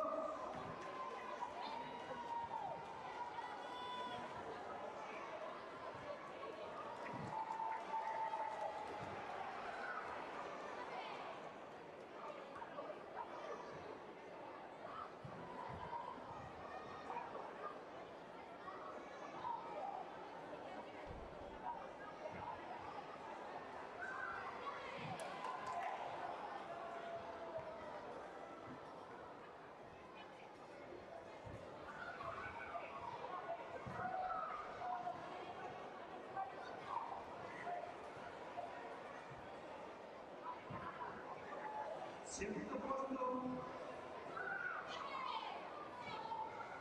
para Sija Carmen.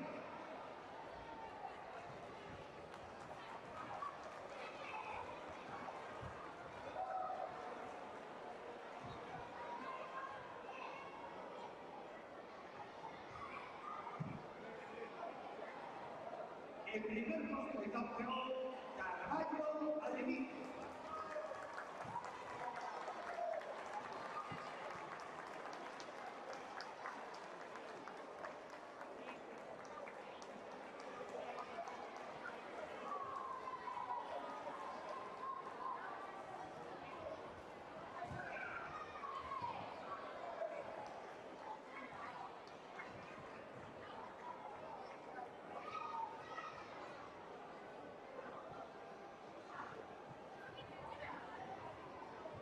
Sija Iria, Team Sport, River Sport 1 y Sija Adrián. Repito, Sija Iria, Team Sport, River Sport 1 y Sija Adrián.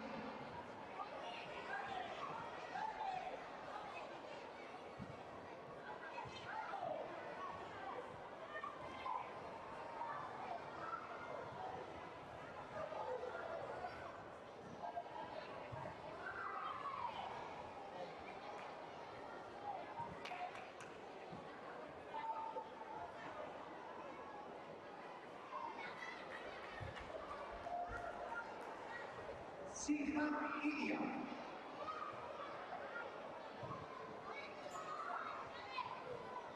Sija Adrián, por favor, Sija Adrián.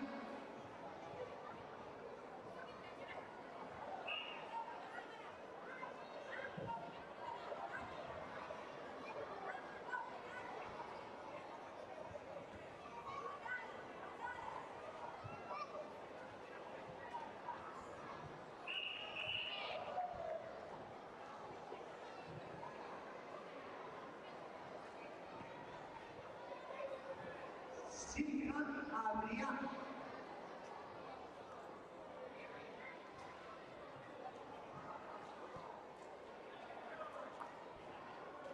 A continuación pasamos a entregar las medallas en cada equipo infantil distinta.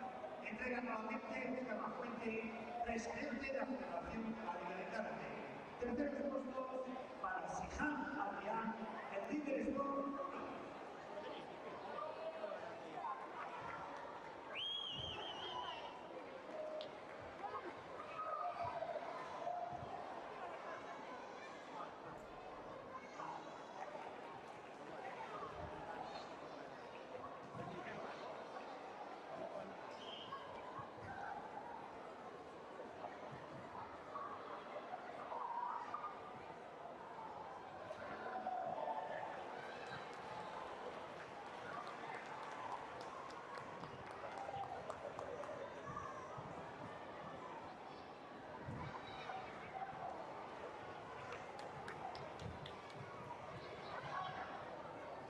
Segundo puesto para Team Sport.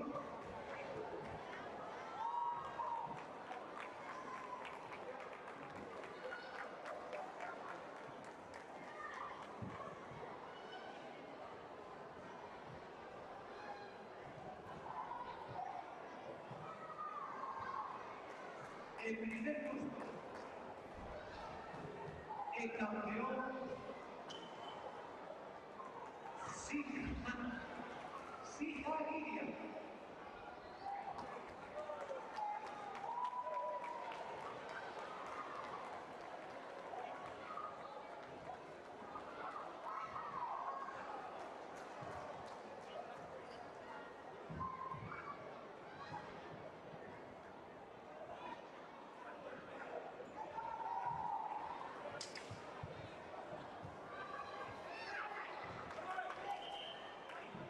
A continuación, River 2, Sihan Alba, Sihan María, Cedeira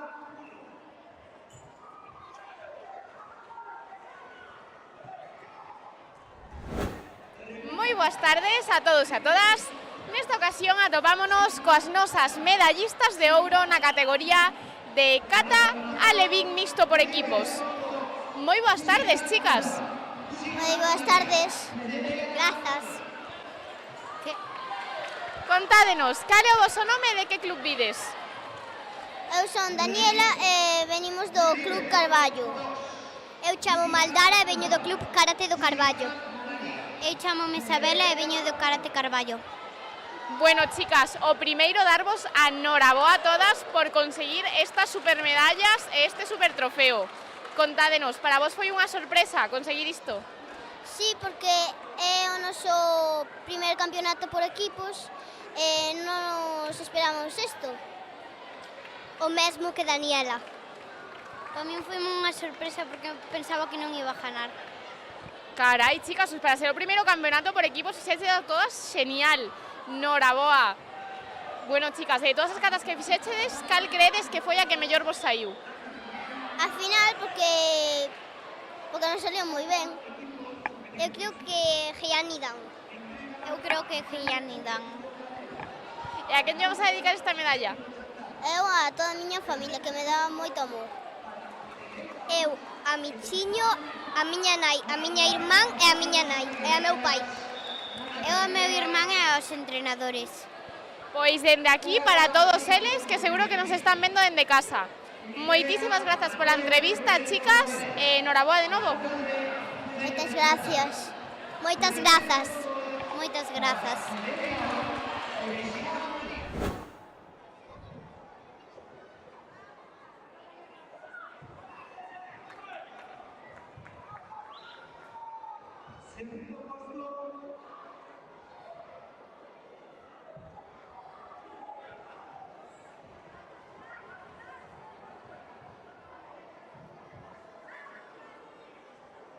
Segundo puesto para el equipo Sihan Alba.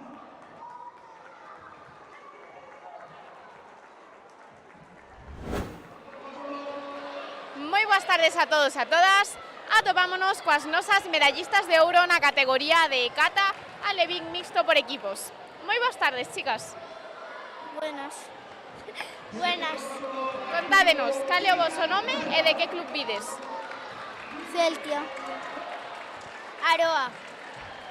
Bueno, chicas, o primeiro noraboa por conseguir estas medallas deste trofeo. Para vos foi unha sorpresa conseguilo? Sí. Sí. E que estaredes contentas, non? Moito. Un montón. Estabades moi nerviosas antes de sair? Un montón. Demasiado nerviosas. Polo que vemos non vos afectou moito, porque fixéchelo xenial, xenial. Pois sí. Gracias. A quen lle vamos a dedicar esta medalla, chicas? A miña nai e ao meu pai. A miña familia. Pois dende aquí, para esas familias, eses papis e esas mamis que seguro que nos están vendo. Moitas grazas, chicas, e enhoraboa de novo. Grazas.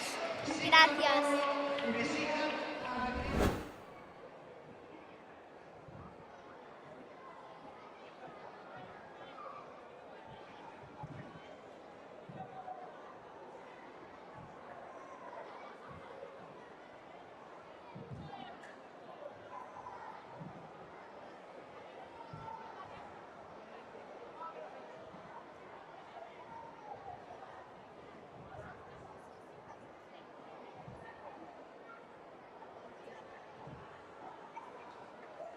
A continuación pasamos Moi boas tardes a todos e a todas. Atopámonos coas nosas medallistas de bronce na categoría de cata levín mixto por equipos. Moi boas tardes, chicas. Hola. Hola. Hola. Contádenos, cal é o voso nome e de que club vides? Vimos do Xihan e o meu nome é Valentina. Vimos do Xihan e o meu nome é Antía. O meu nome é Paula. Bueno, chicas, noraboa a todas por conseguir estas medallas e este trofeo. Para vos foi unha sorpresa conseguilo? Sí. Sí. Sí. E que estades contentas? Sí. Moito. Vos normalmente entrenades en equipo as catas ou máis de maneira individual? Maneira individual, máis. Máis de maneira individual. Individual. Ás veces é un poquinho máis complicado facelo en equipo, non? Para coordinarnos todas. Sí. Sí. Sí. Bueno, chicas, pois a quen vamos a dedicar esta medalla? A miña familia. A miña familia e os meus amigos. Aos meus pais. Pois dende aquí, para todos eles. Moitísimas grazas pola entrevista, chicas, e enhoraboa de novo. Grazas. Gracias. Grazas.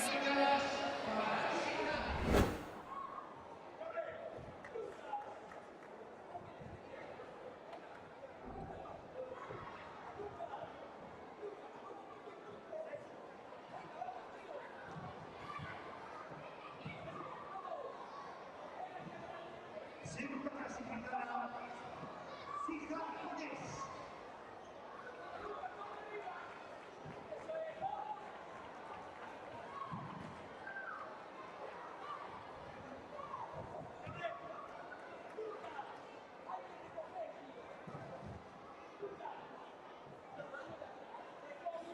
El primer equipo clasificado campeón, Fija Sierra.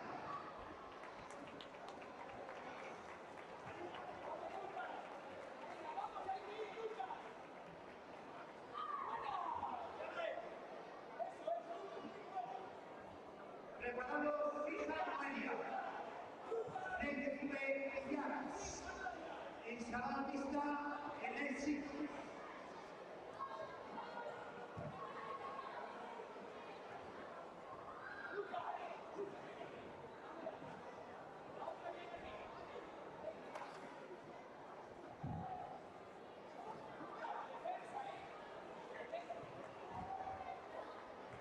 Fija María. Venga, Pillaras. Ensalada mixta en el sitio.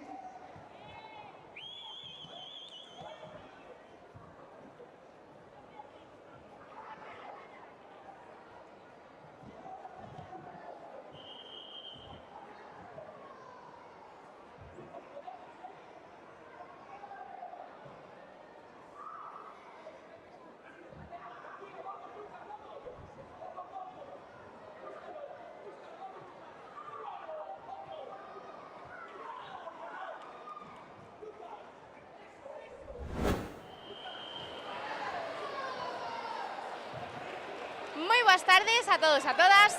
Nesta ocasión atopámonos cos nosos medallistas de ouro na categoría de cata juvenil mixto por equipos. Moi bons días, chicos. Bos días. Buenos días. Bos días. Bueno, primeiro darvos a noraboa a todos por conseguir estas medallas, este trofeo. Moitas grazas. Gracias. Moitas grazas. Contádenos, cal é o voso nome e de que club vides? Chámome Diego e veño do Riverstone. Me llamo Nathan y del Riverstone. Vengo. Chámame Aina e son do Riverstone. Bueno, chicos, era vos obxectivo para hoxe conseguir esta medalla ou foi unha sorpresa? Viñamos a intentalo, pero non queríamos ganalo. Digo lo mismo. O mesmo. Bueno, polo tanto, foi unha moi boa sorpresa, non? Estaredes contentos. Claro, para min foi moita sorte e por min moi feliz. Yo creo que fue mucha suerte y mucha coincidencia. Yo creo que fue suerte y también practicar lo que entrenamos. Porque normalmente vos soléis entrenar máis cata individual, verdad? Sí, bastante máis. Sí, entrenamos más cata individual. Además, esta vez empezamos más tarde a entrenar equipos. Entrenamos moito máis individual. Bueno, pero polo que vemos, coordinádevos super ben para conseguir esta medalla, chicos. Así que contádenos, a que lle vamos a dedicar?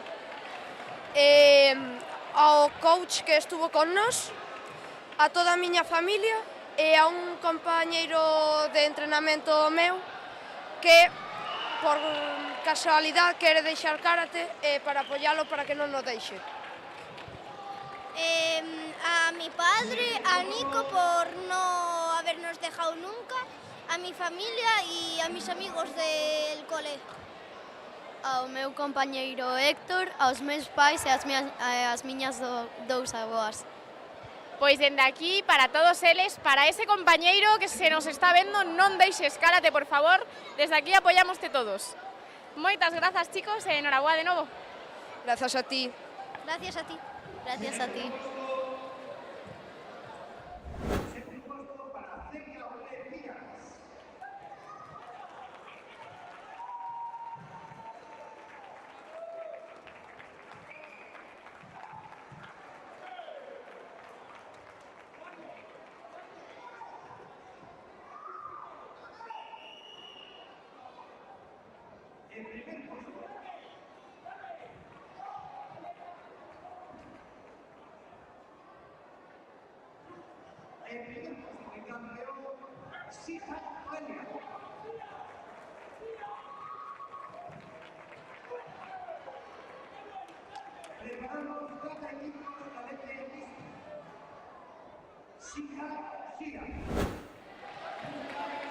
Moi boas tardes a todos e a todas.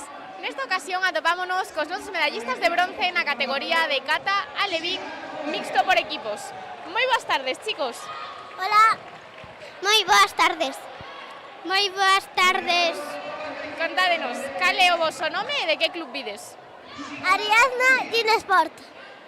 Eu me chamo Vera e o meu club é o Ginesport. Eu soy Axel e... Gallego.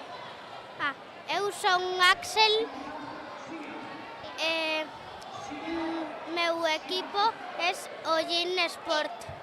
Bueno, chicos, o primeiro darvos a enhoraboa a todos por conseguir estas medallas. Contádenos, era o vosso obxectivo para este campeonato ou foi unha sorpresa? Unha sorpresa. Unha sorpresa. Unha sorpresa.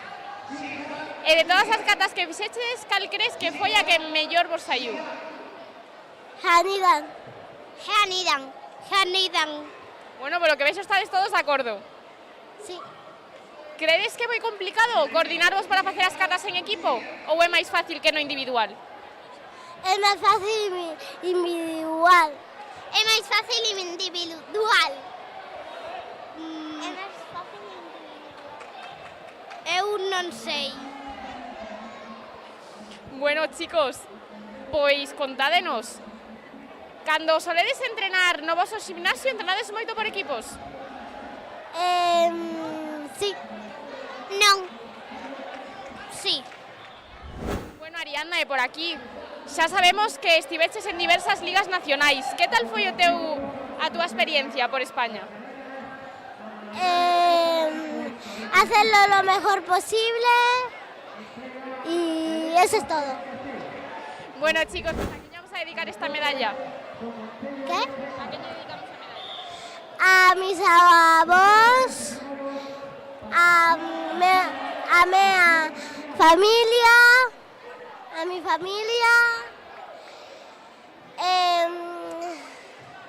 a mis amigos y amigas y mis amigos del cole, mis amigos de karate. A miña familia, a meu padrino, a miña madrina, a miñas aboas e avós, a todo o Ginesport e a todo o colexo. A todos mis amigos y amigas y a toda mi familia. Una cosa. Y también al Ginesport y al Riverstone. Pois dende aquí para todos eles. Moitísimas grazas, chicos, e enhoraboa de novo. Grazas. Moitas grazas. Moitas grazas.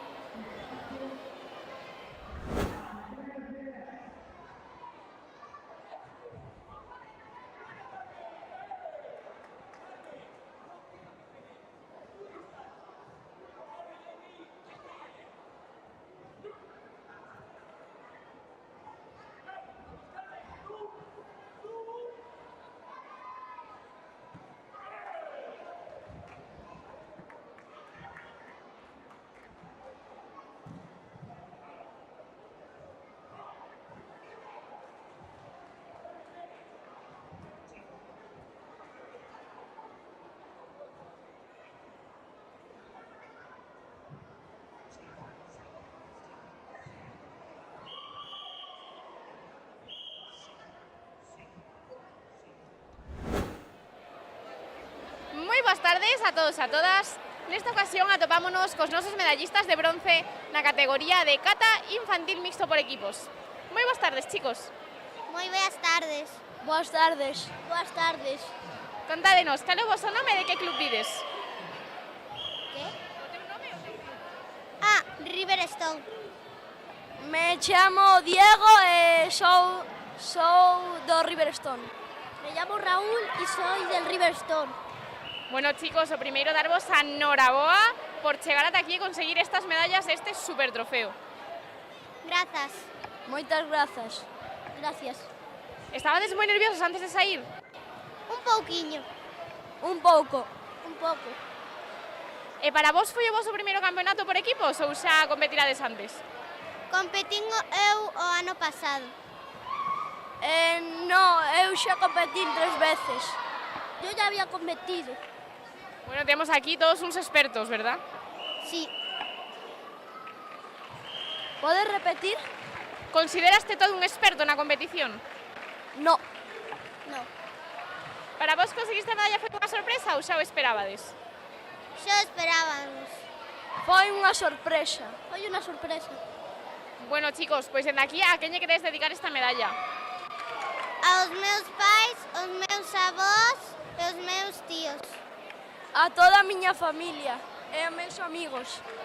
A toda mi familia, a mis coaches, a mis entrenadores e a todo el Riverstone. Pois dende aquí para todos eles. Moitísimas grazas pola entrevista e enhoraboa de novo, chicos. Grazas. Grazas. Grazas.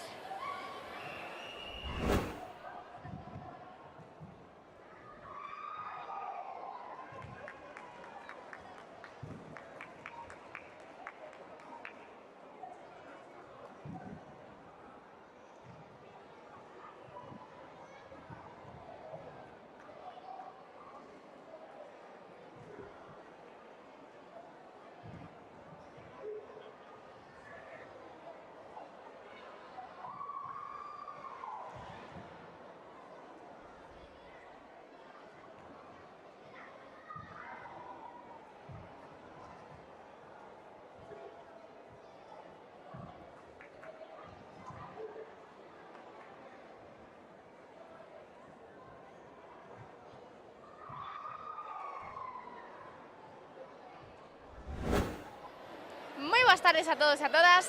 Nesta ocasión atopámonos cos nosos medallistas de bronce na categoría de kata juvenil por equipos. Moi boas tardes, chicos. Moi boas. Moi boas. Hola. Bueno, contádenos, cal é o vosso nome e de que club vides? Eu sou Xavier. Yo soy Xavier, yo soy Jaime y voy al club de Cedeira. Elisa, de la Escuela de Karate Cedeira. Bueno, o primeiro, darvos a enhoraboa a todos por conseguir estas medallas e este trofeo. Gracias. Muchas gracias. Muchas gracias. Para vos foi unha sorpresa conseguir estas medallas ou xa era o vosso obxectivo? No, foi bastante sorpresa. Fue una gran sorpresa. Sí, fue sorpresa. De todas as catas que fixeches, cal credes que foi a que mellor vos saiu como equipo? Non sabería decir. Juroku? Eu creo que tamén Juruco. Sí, yo creo que sí. E vos, cando entrenades kata, soledes facelo de maneira individual ou sempre por equipo? Normalmente de individual. Esta vez foi equipos. Normalmente de individual. Sí. Bueno, chicos, pois a quen lle queres dedicar esta medalla? Eu ou o meu tío? Eu a Elisa e a miña sogra Rosa. Yo a la Vego. Pois dende aquí, para todos eles, que seguro que nos están vendo dende casa. Moitas grazas pola entrevista, chicos, e enhoraboa de novo. Gracias. Muchas gracias. Muchas gracias.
Cando se fala mirar para ali. Moi boas tardes a todos e a todas. Nesta ocasión atopámonos con Manuel Lorenzo Varela, alcalde do Concello de Chantada. Moi boas tardes, Manuel. Hola, boas tardes. Moitas gracias por invitarme a esta entrevista, que me parece que xa estuvemos o ano pasado xuntos nunha cousa parecida ou igual. E, oye, pues, eu a contestar as preguntas que ti queiras facerme, encantado. Efectivamente, Manuel. Nos, dende a nosa federación, agradecémoslle que nos invite por segundo ano consecutivo a realizar este campeonato galego absoluto de clubs aquí en Chantada. Despois da experiencia que tuvemos o ano pasado, que foi a primeira vez que organizaba a Federación Galega aquí en Chantada este campeonato, a nos quedaronnos moitas ganas, e falando co presidente, con Óscar, onte concretamente tamén me dicía que a eles ya se había quedado, a vos que vos habían quedado moitas ganas de volver a Chantada, e nos encantados de acollervos aquí. E eu que che diga unha cousa, este tema deportivo, que hai moita xente que pensa que é minoritario, pero polo que vexo empeza a ser bastante importante pola cantidad de xente que move. Hai que darse conta dunha cousa, que me parece que aquí movestes 391 deportistas de élite, de 37 clubes, me parece. E, bueno, pues gracias á Federación e ao club de Chantada tamén, que é representado por Iñaki e a súa filla, e que, bueno, pues para nós é unha gratitud acollervos aquí por segundo ano. E esperemos que se repita. Ainda falaba fai un ratiño con Óscar, nos estamos dispuestos a falar, oye, volvedes para o ano que ven. Dice, bueno, pues todo se andará e se falará, e por nós encantados de que volvades. Por suposto, Manuel, o prazer enoso de estar aquí de novo en Chantada, de todos os nosos deportistas que na última vez foronse encantados de aquí, deste concello. Así que, bueno, gustaríanos saber un pouquiño que opina vostedes sobre a realización o desenvolvemento deste campeonato. A realización para min pareceme perfecta, porque incluso hai unha cousa que hai que dicilo, porque o ano pasado, este ano supoño que pasará o mismo, o pabellón quedou millor do que estaba, ou senón igual que o que estaba, o sea que este tipo de deportes o que fan é patria e non deixan nada destrozado nin estropeado, e iso para nós é importantísimo. Nós só temos este pabellón en Chantada, fai 3 anos puxémoslle un pavimento novo, unhas gradas tamén remodeladas, un marcador que vos non utilizades prácticamente, pero bueno, si para publicidade estou vendo que sí, pero o marcador hai equipos de ACB que non o teñen, non? Entón, nós o que queremos ter unhas boas infraestructuras, probablemente non sexa o axeitado para tanta xente, pero bueno, dá gusto ver as gradas cheas de personas que veñen acompañando os seus deportistas, os seus rapaces e rapazas. Dame moito gusto ver uns equipos de Lugo con muchísima xente que hoy les preguntaba de onde sode, dicían que eran de Lugo, outros do Barco, outros de Santiago, e para nós isto é facer patria, digamos, expor o noso concello para que o coñeza todo Galicia e parte do estranxeiro. Por suposto, Manuel, nos super agradecidos de que nos cedan as vosas instalacións para poder realizar aquí os nosos campeonatos e atraer a todos os familiares dos nosos competidores aquí a Chantada. Nos, insisto, encantados, e o que vamos facer todo o posible para que volvades para o ano que ven, non? Porque, oye, estamos totalmente satisfeitos por este tipo de eventos. E máis, probablemente non teñamos a infraestructura necesaria para acoller un campeonato desta índole, sobre todo por a restauración e polas plazas hoteleiras, non? Pero, bueno, a medida que vaya pasando o tempo e vistas as necesidades que ten Chantada nese sentido, pois o que temos é que axudar a quen emprenda para facer un hotel ou para facer unha restauración, que, oye, que monte isto porque ten futuro en Chantada. Isto axúdanos tamén moito a expandir o turismo no noso concello, que é un concello da Ribeira Sacra, o máis importante desde o meu punto de vista, aquí cerquiña do Miño, cunhas ribeiras extraordinarias, cunha montaña que é o faro excepcional, que desde aí ves todo Galicia, prácticamente nun día despejado ves as 4 provincias de Galicia, non? E, insisto, nos encantadísimos de recibirvos aquí. Por suposto, ademais, tal como comentabas, moitas veces ves este tipo de eventos co único fin do ámbito deportivo, non? Pero realmente vostede cree que este tipo de campeonatos axudan ao turismo de Chantada? Por suposto, xa o dicía fai un ratiño, isto non é só deporte, senón é facer concello e facer Ribeira Sacra e expor, digamos, as nosas características como concello, que está incrustado na Ribeira Sacra, incrustado no camiño de inverno tamén, que hoxe precisamente me decía a miña compañeira de deportes que por cerca da súa casa pasan peregrinos hacia Santiago, non?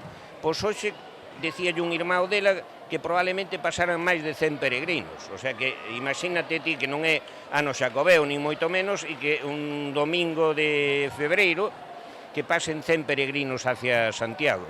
Entonces, entre este deporte, a acollida desta xente toda enchantada, máis a peregrinaxe e outros eventos que incluso que agora vamos a ter unha prueba ciclista, como se chama, de que se chama do Gran Camiño, que vamos a ter tamén aquí o 23, pois 17 equipos de primeiro orden do ciclismo mundial, e que, bueno, despois deso vai nos vir a Feira do Viño, que é o 8 e 9 de marzo, que aproveito tamén para aquelas persoas que nos estén vendo e escoitando, que non deixen de pasar pola Feira do Viño de Chantada, porque se pasa genial. E ademais temos uns bons viños este ano para degustar. E a partir de aí tamén unha prueba de motociclismo que me parece que, non sei decilo, no mes de abril seguro, non? E, bueno, nós o que queremos é organizar cantidade de eventos en Chantada que sirvan para que se coñeza o corazón de Galicia, que é este concello, e para dinamizar o máximo que poidamos. Non cabe ningunha dúbida de que Chantada é cada vez máis coñecida por todo o que se fai aquí nestas terras. E se en algunha cousa estamos de acordo todos os que pasamos por este concello, é que, sen dúbida, Chantada ten un encanto moi individual e moi espectacular.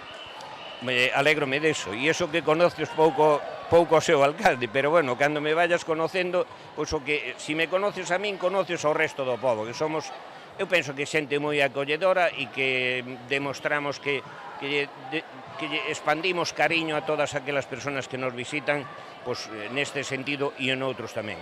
Insisto, aquí estamos para portarnos o mellor que poidamos, e se fallamos en algo, perdonádenos e decídenos en que fallamos para non fallar en outra ocasión. Moitísimas grazas, Manuel, porque nós sempre que vimos aquí sentímonos super ben acollidos e xa estamos desexando volver. Pois a verdade é que a vida pasa enseguida. Eu dicía onte a uns amigos, dice, oye, tuvemos nas Navidades e xa estábamos comendo turrón fai 2 ou 3 días e resulta que non, que xa pasou un mes e medio. Un ano vai pasar enseguida e pola nosa parte, xa o dicía ao principio, vamos a recibirvos aquí no 3º campeonato seguido de Galicia, se vos o tedes a ben. Se hai outros concellos ou outra xente que queiran telo tamén, eu tamén o entendo, non? Probablemente, o mellor hasta, lle dicen a Federación e dolle, pero por que vades tantas veces seguidas a Chantada? Pero, se non vos dicen nada, volvede pa o ano, vale? Moitísimas grazas pola súa tan boa acollida sempre que vimos aquí. Bueno, Manuel, moitísimas grazas tamén polo seu desenvolvemento, o seu traballo como alcalde en Chantada, que é espectacular. Moitas gracias, queresme ben, outra xente, outros veciños dirán o contrario, pero, bueno, de todas maneiras hai que decir unha cousa. De momento, pois, síguenme mantendo aí como alcalde, con maioría absoluta, iso quere decir que a maioría dos veciños de Chantada, pois, sí que me aprecian. E incluso aqueles que non me aprecian tanto dicen na hora da verdade, bueno, pois é boa xente, e eso é o que vale, non? Totalmente de acordo, ao final é o esencial, Manuel. Moi ben. Bueno, tamén moitísimas grazas por esta entrevista, esperamos telo de novo con nós, como dicíamos antes, no próximo campeonato. Aquí estamos, para o que faga falta. Moitas gracias a vos, a Federación, ao Club de Chantada e aos outros clubs que nos visitan, a eses 36 máis o de Chantada 37 que están aquí practicando este deporte e, bueno, pois, insisto, ojalá nos vexamos o ano que ven outra vez. Moitísimas grazas e ata o próximo ano. Gracias a vos.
Signo a Alcali número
Kamikazes, Michillos, Mizukami 1 y Shinzo 1.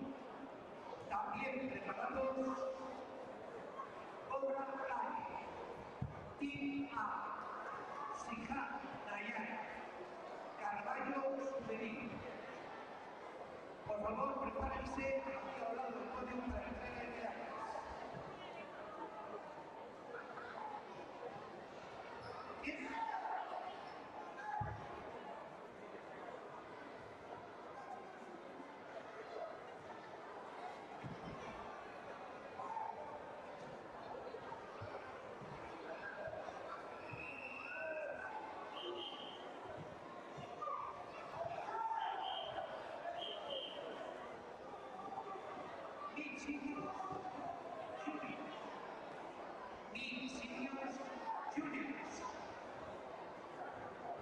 Del Macera.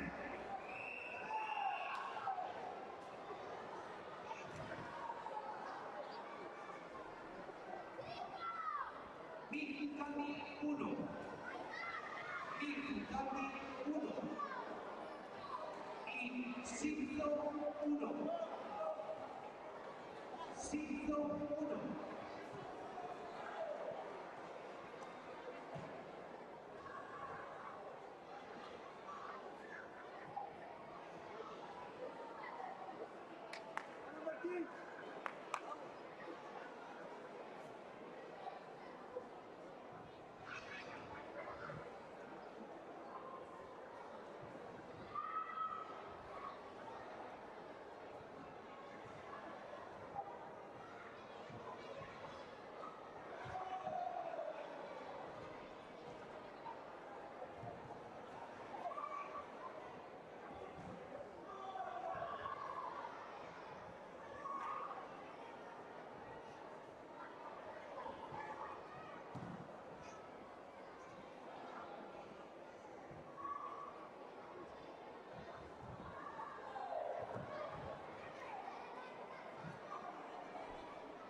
A continuación pasamos a entrega de medallas a modalidad de Comité Equipo Juvenil Mixto.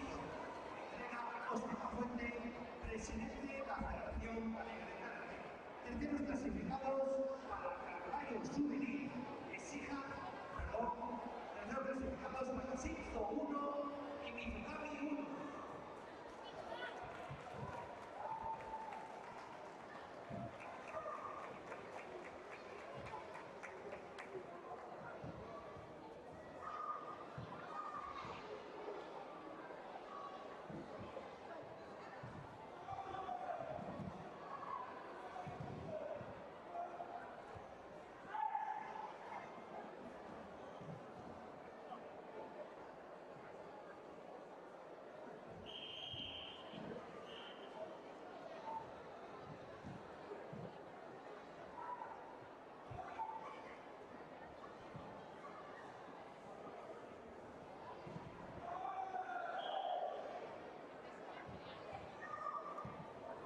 Segundo clasificado, Michillos Juniors.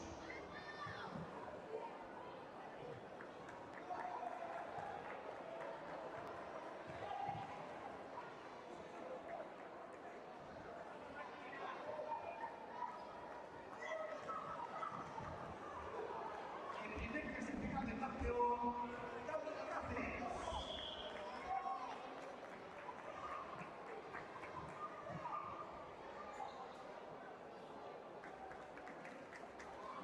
Preparados Comité Equipo Juvenil Mixto, Cobra Kai, Team A, Carballo Juvenil, Shihan Nayara.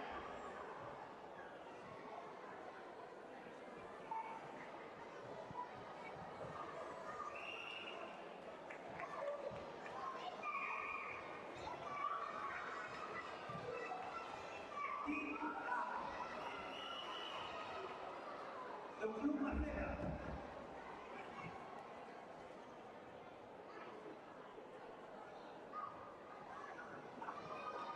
Cobra Kai. Cobra Kai.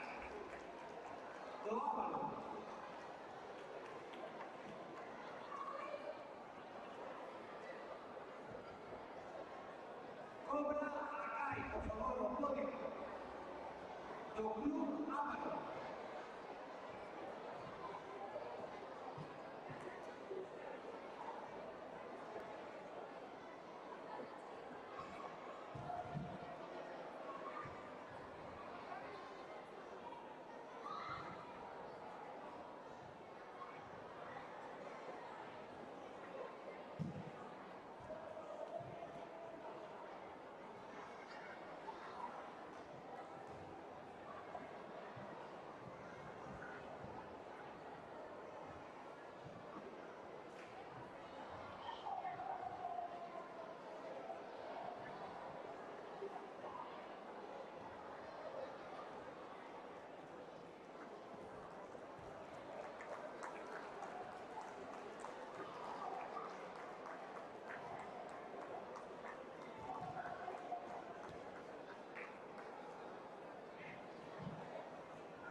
Terceros puestos para Sija Dayana y Carvalho Juvenil.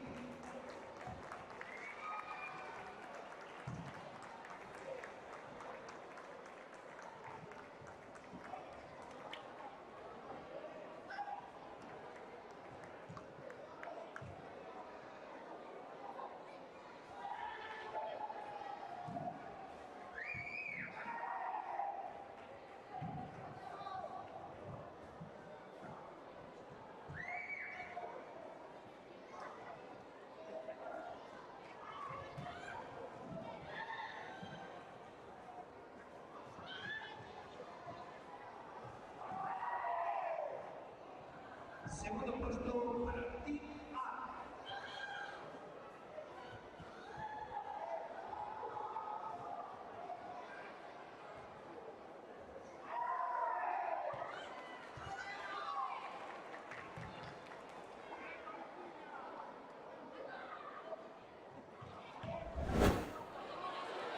Moi boas tardes a todos e a todas. Nesta ocasión atopámonos cos nosos medallistas de bronce na categoría de Kumite Alevín Mixto. Moi boas tardes, chicos. Hola. Hola. Moi boas tardes. Hola. Bueno, primeiro darvos a noraboa a todos por conseguir estas medallas e facer tamén os combates. Contádenos, cal é o voso nome e de que club vides? Gaia, veño do club, Xatocam. O meu nome é Ariadna e veño do club Mizukami. Eu me chamo André e veño tamén do club Mizukami. Eu me chamo Xer e veño do club Mizukami. Bueno, chicos, para vos foi unha sorpresa conseguir esta medalla ou era o voso obxectivo para o campeonato? Bueno, queríamos ganar algún puesto más, pero nos vale, ¿no? Sí, é certo, queríamos conseguir algún máis, porque sempre quedamos de terceiros. Más ou menos. Menos tamén. Mais ou menos, pero bueno, en todos os campeonatos aprendemos algo novo, verdad? Que aprendeches hoxe? No lo sé. No lo sé. No sé. Non sabedes? E bueno, credes que vos saíron moi ben os combates? Muy fatal que no competí. Yo tampoco competí. Sí. Estabades moi nerviosos antes de sair? Yo no mucho. No, porque sabía que no iba a competir. Más, sí, un poco. Sí. E bueno, chicos, a quen lle queredes dedicar esta medalla?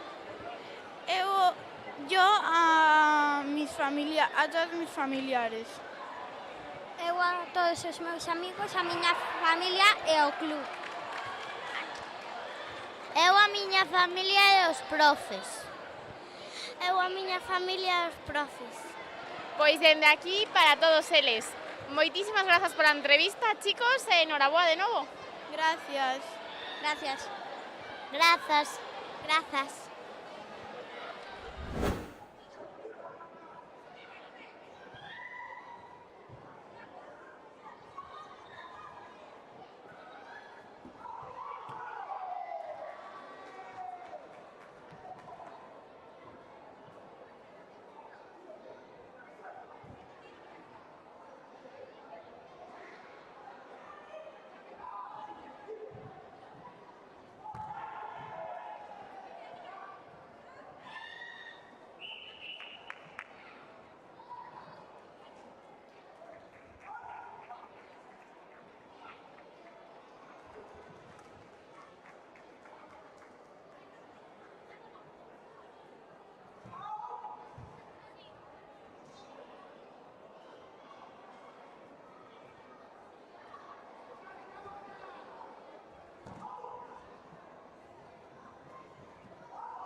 Boas tardes a todos e a todas.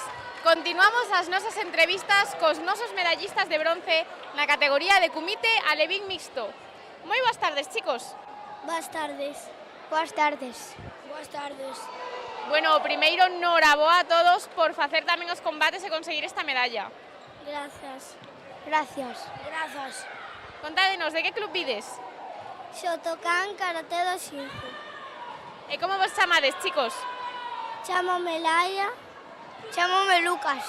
Chámome Gael. Bueno, para vos foi unha sorpresa conseguir esta medalla ou xa o esperabades? Unha sorpresa. Unha gran sorpresa. Xa o esperaba.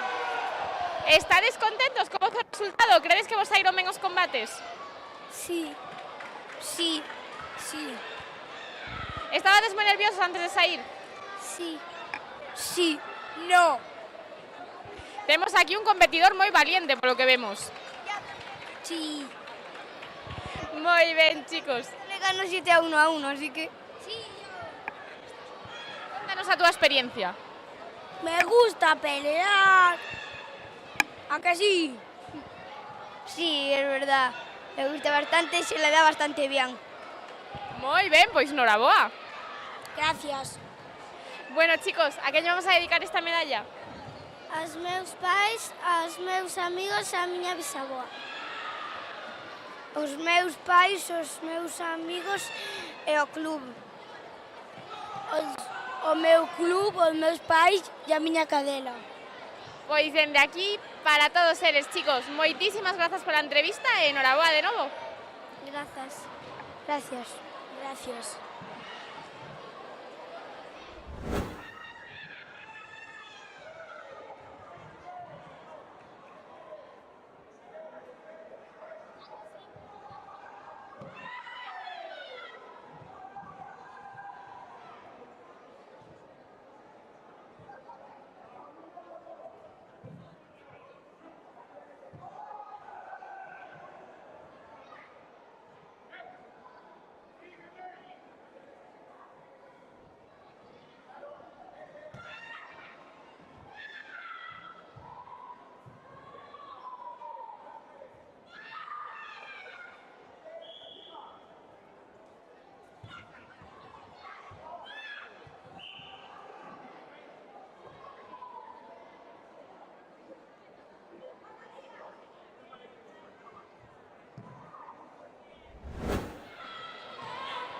tardes a todos e a todas.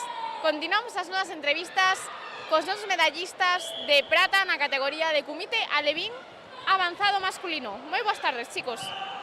Moi boas tardes. Moi boas tardes. Bueno, primeiro darvos a noraboa aos dous por conseguir estas medallas e este trofeo. Gracias. Grazas. Contádenos, cal é o voso nome e de que club vides? O noso nome é Michiños Juniors e vamos no Karate Club Maceda. Como vos chamades? Xavier. Pablo. Bueno, Xavier e Pablo, para vos foi unha sorpresa conseguir esta medalla ou xa o esperabades? Para mí era unha sorpresa.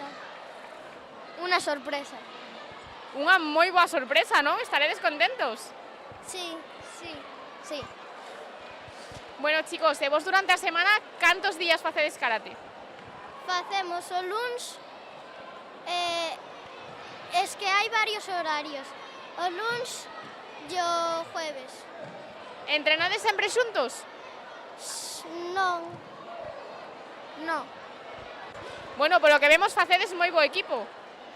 Bueno, a ver, falta unha, pero sí, ben equipo hacemos. Bueno, chicos, a quen lle queredes dedicar esta medalla? O meu pai, a mi hermano e a mi coach. Pois, dende aquí, para todos eles. Moitísimas grazas pola entrevista, chicos. E noraboa de novo. Grazas. Moitas grazas.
Moi boas tardes a todos e a todas. Continuamos as nosas entrevistas cos nosos campeonísimos na categoría de Kumite Alevín mixto. Moi boas tardes, chicos. Moi boas tardes. Boas tardes. Boas tardes. Bueno, primeiro darvos a noraboa a todos por facer tamén estes combates e conseguir o primeiro posto. Grazas. Contádenos, cal é o voso club? Karate Club Maceda.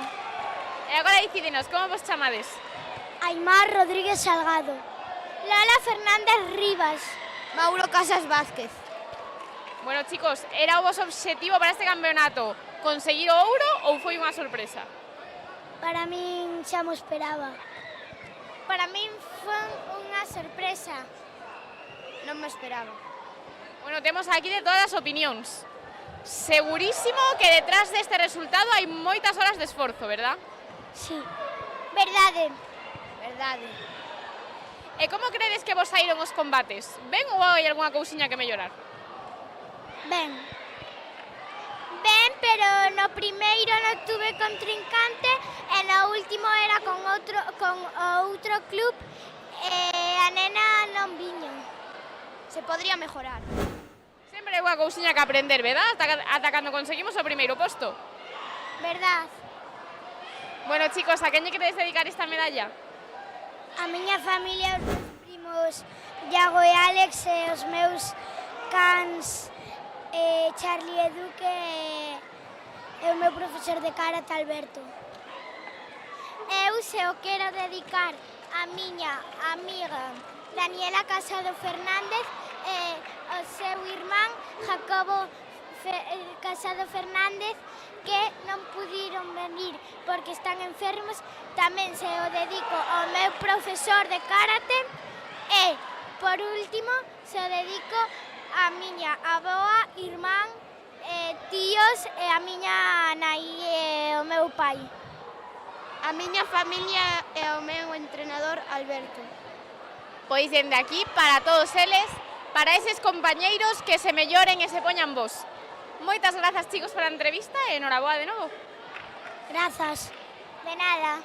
Grazas.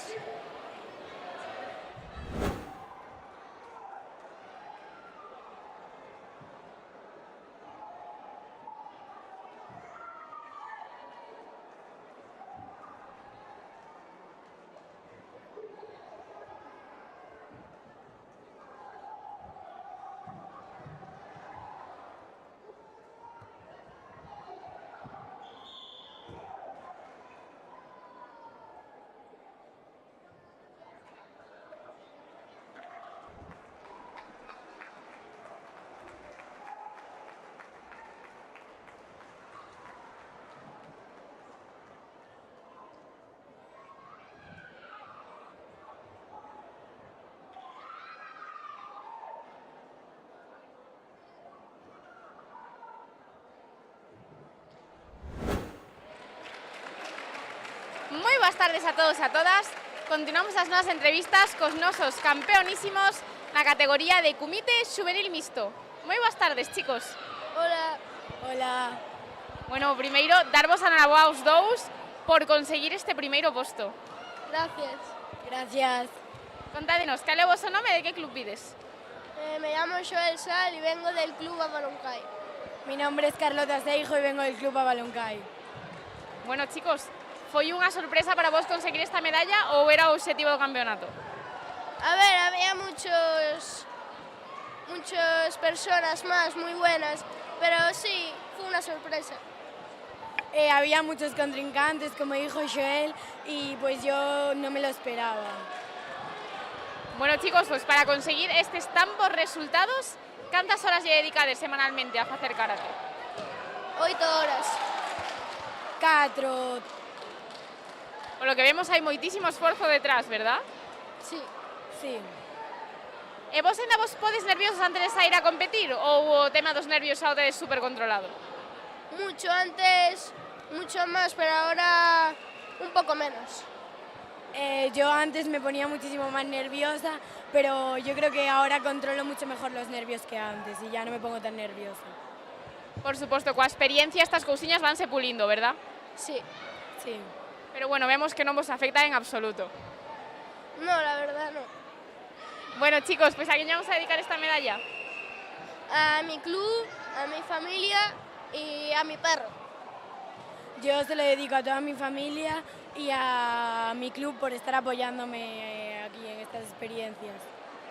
Pois dende aquí, para todos eles, moitísimas gracias pola entrevista, chicos, e enhoraboa de novo. De nada. Gracias, nada.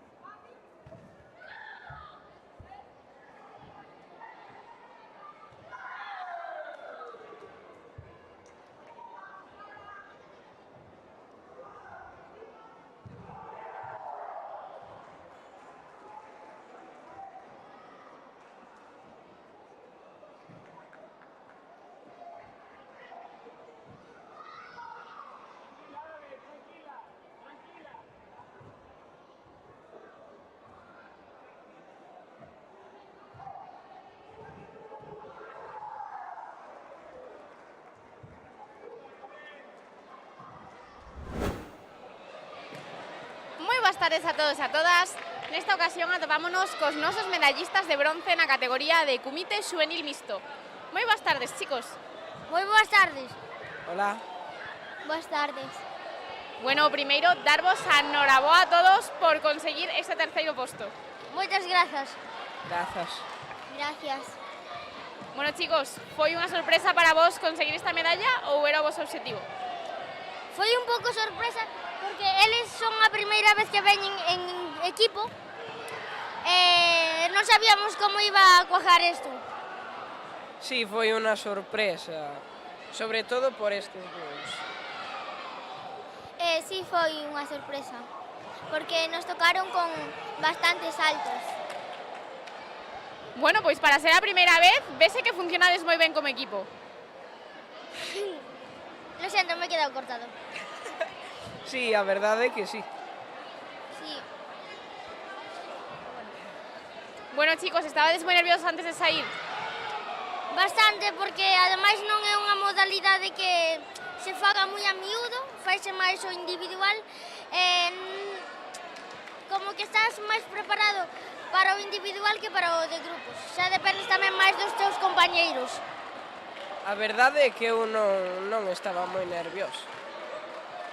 Sí, estaba un pouco nerviosa. Porque, bueno, vos xa sois unhas caras bastante coñecidas por aquí, verdad? Canto tempo levades competindo? A ver, competindo como tal, diría 7, 8 anos, por aí. Quizá un ano ou así. Un año. 7, 8 anos, non 8 anos competindo. Moi ben, chicos. Pois, bueno, a quen lle queres dedicar esta medalla? Pois aos meus familiares, aos meus amigos, en especial a algúns. Bueno, ese é o meu amigo, vai comigo a escola, a miña familia e os meus entrenadores que se esforzan por mellorarnos. Aos meus amigos e a miña familia que me apoian moito. Aos meus entrenadores e a miña familia. Pois, dende aquí, para todos eles, moitísimas grazas pola entrevista, chicos, e enhoraboa de novo. Moitas gracias. Gracias.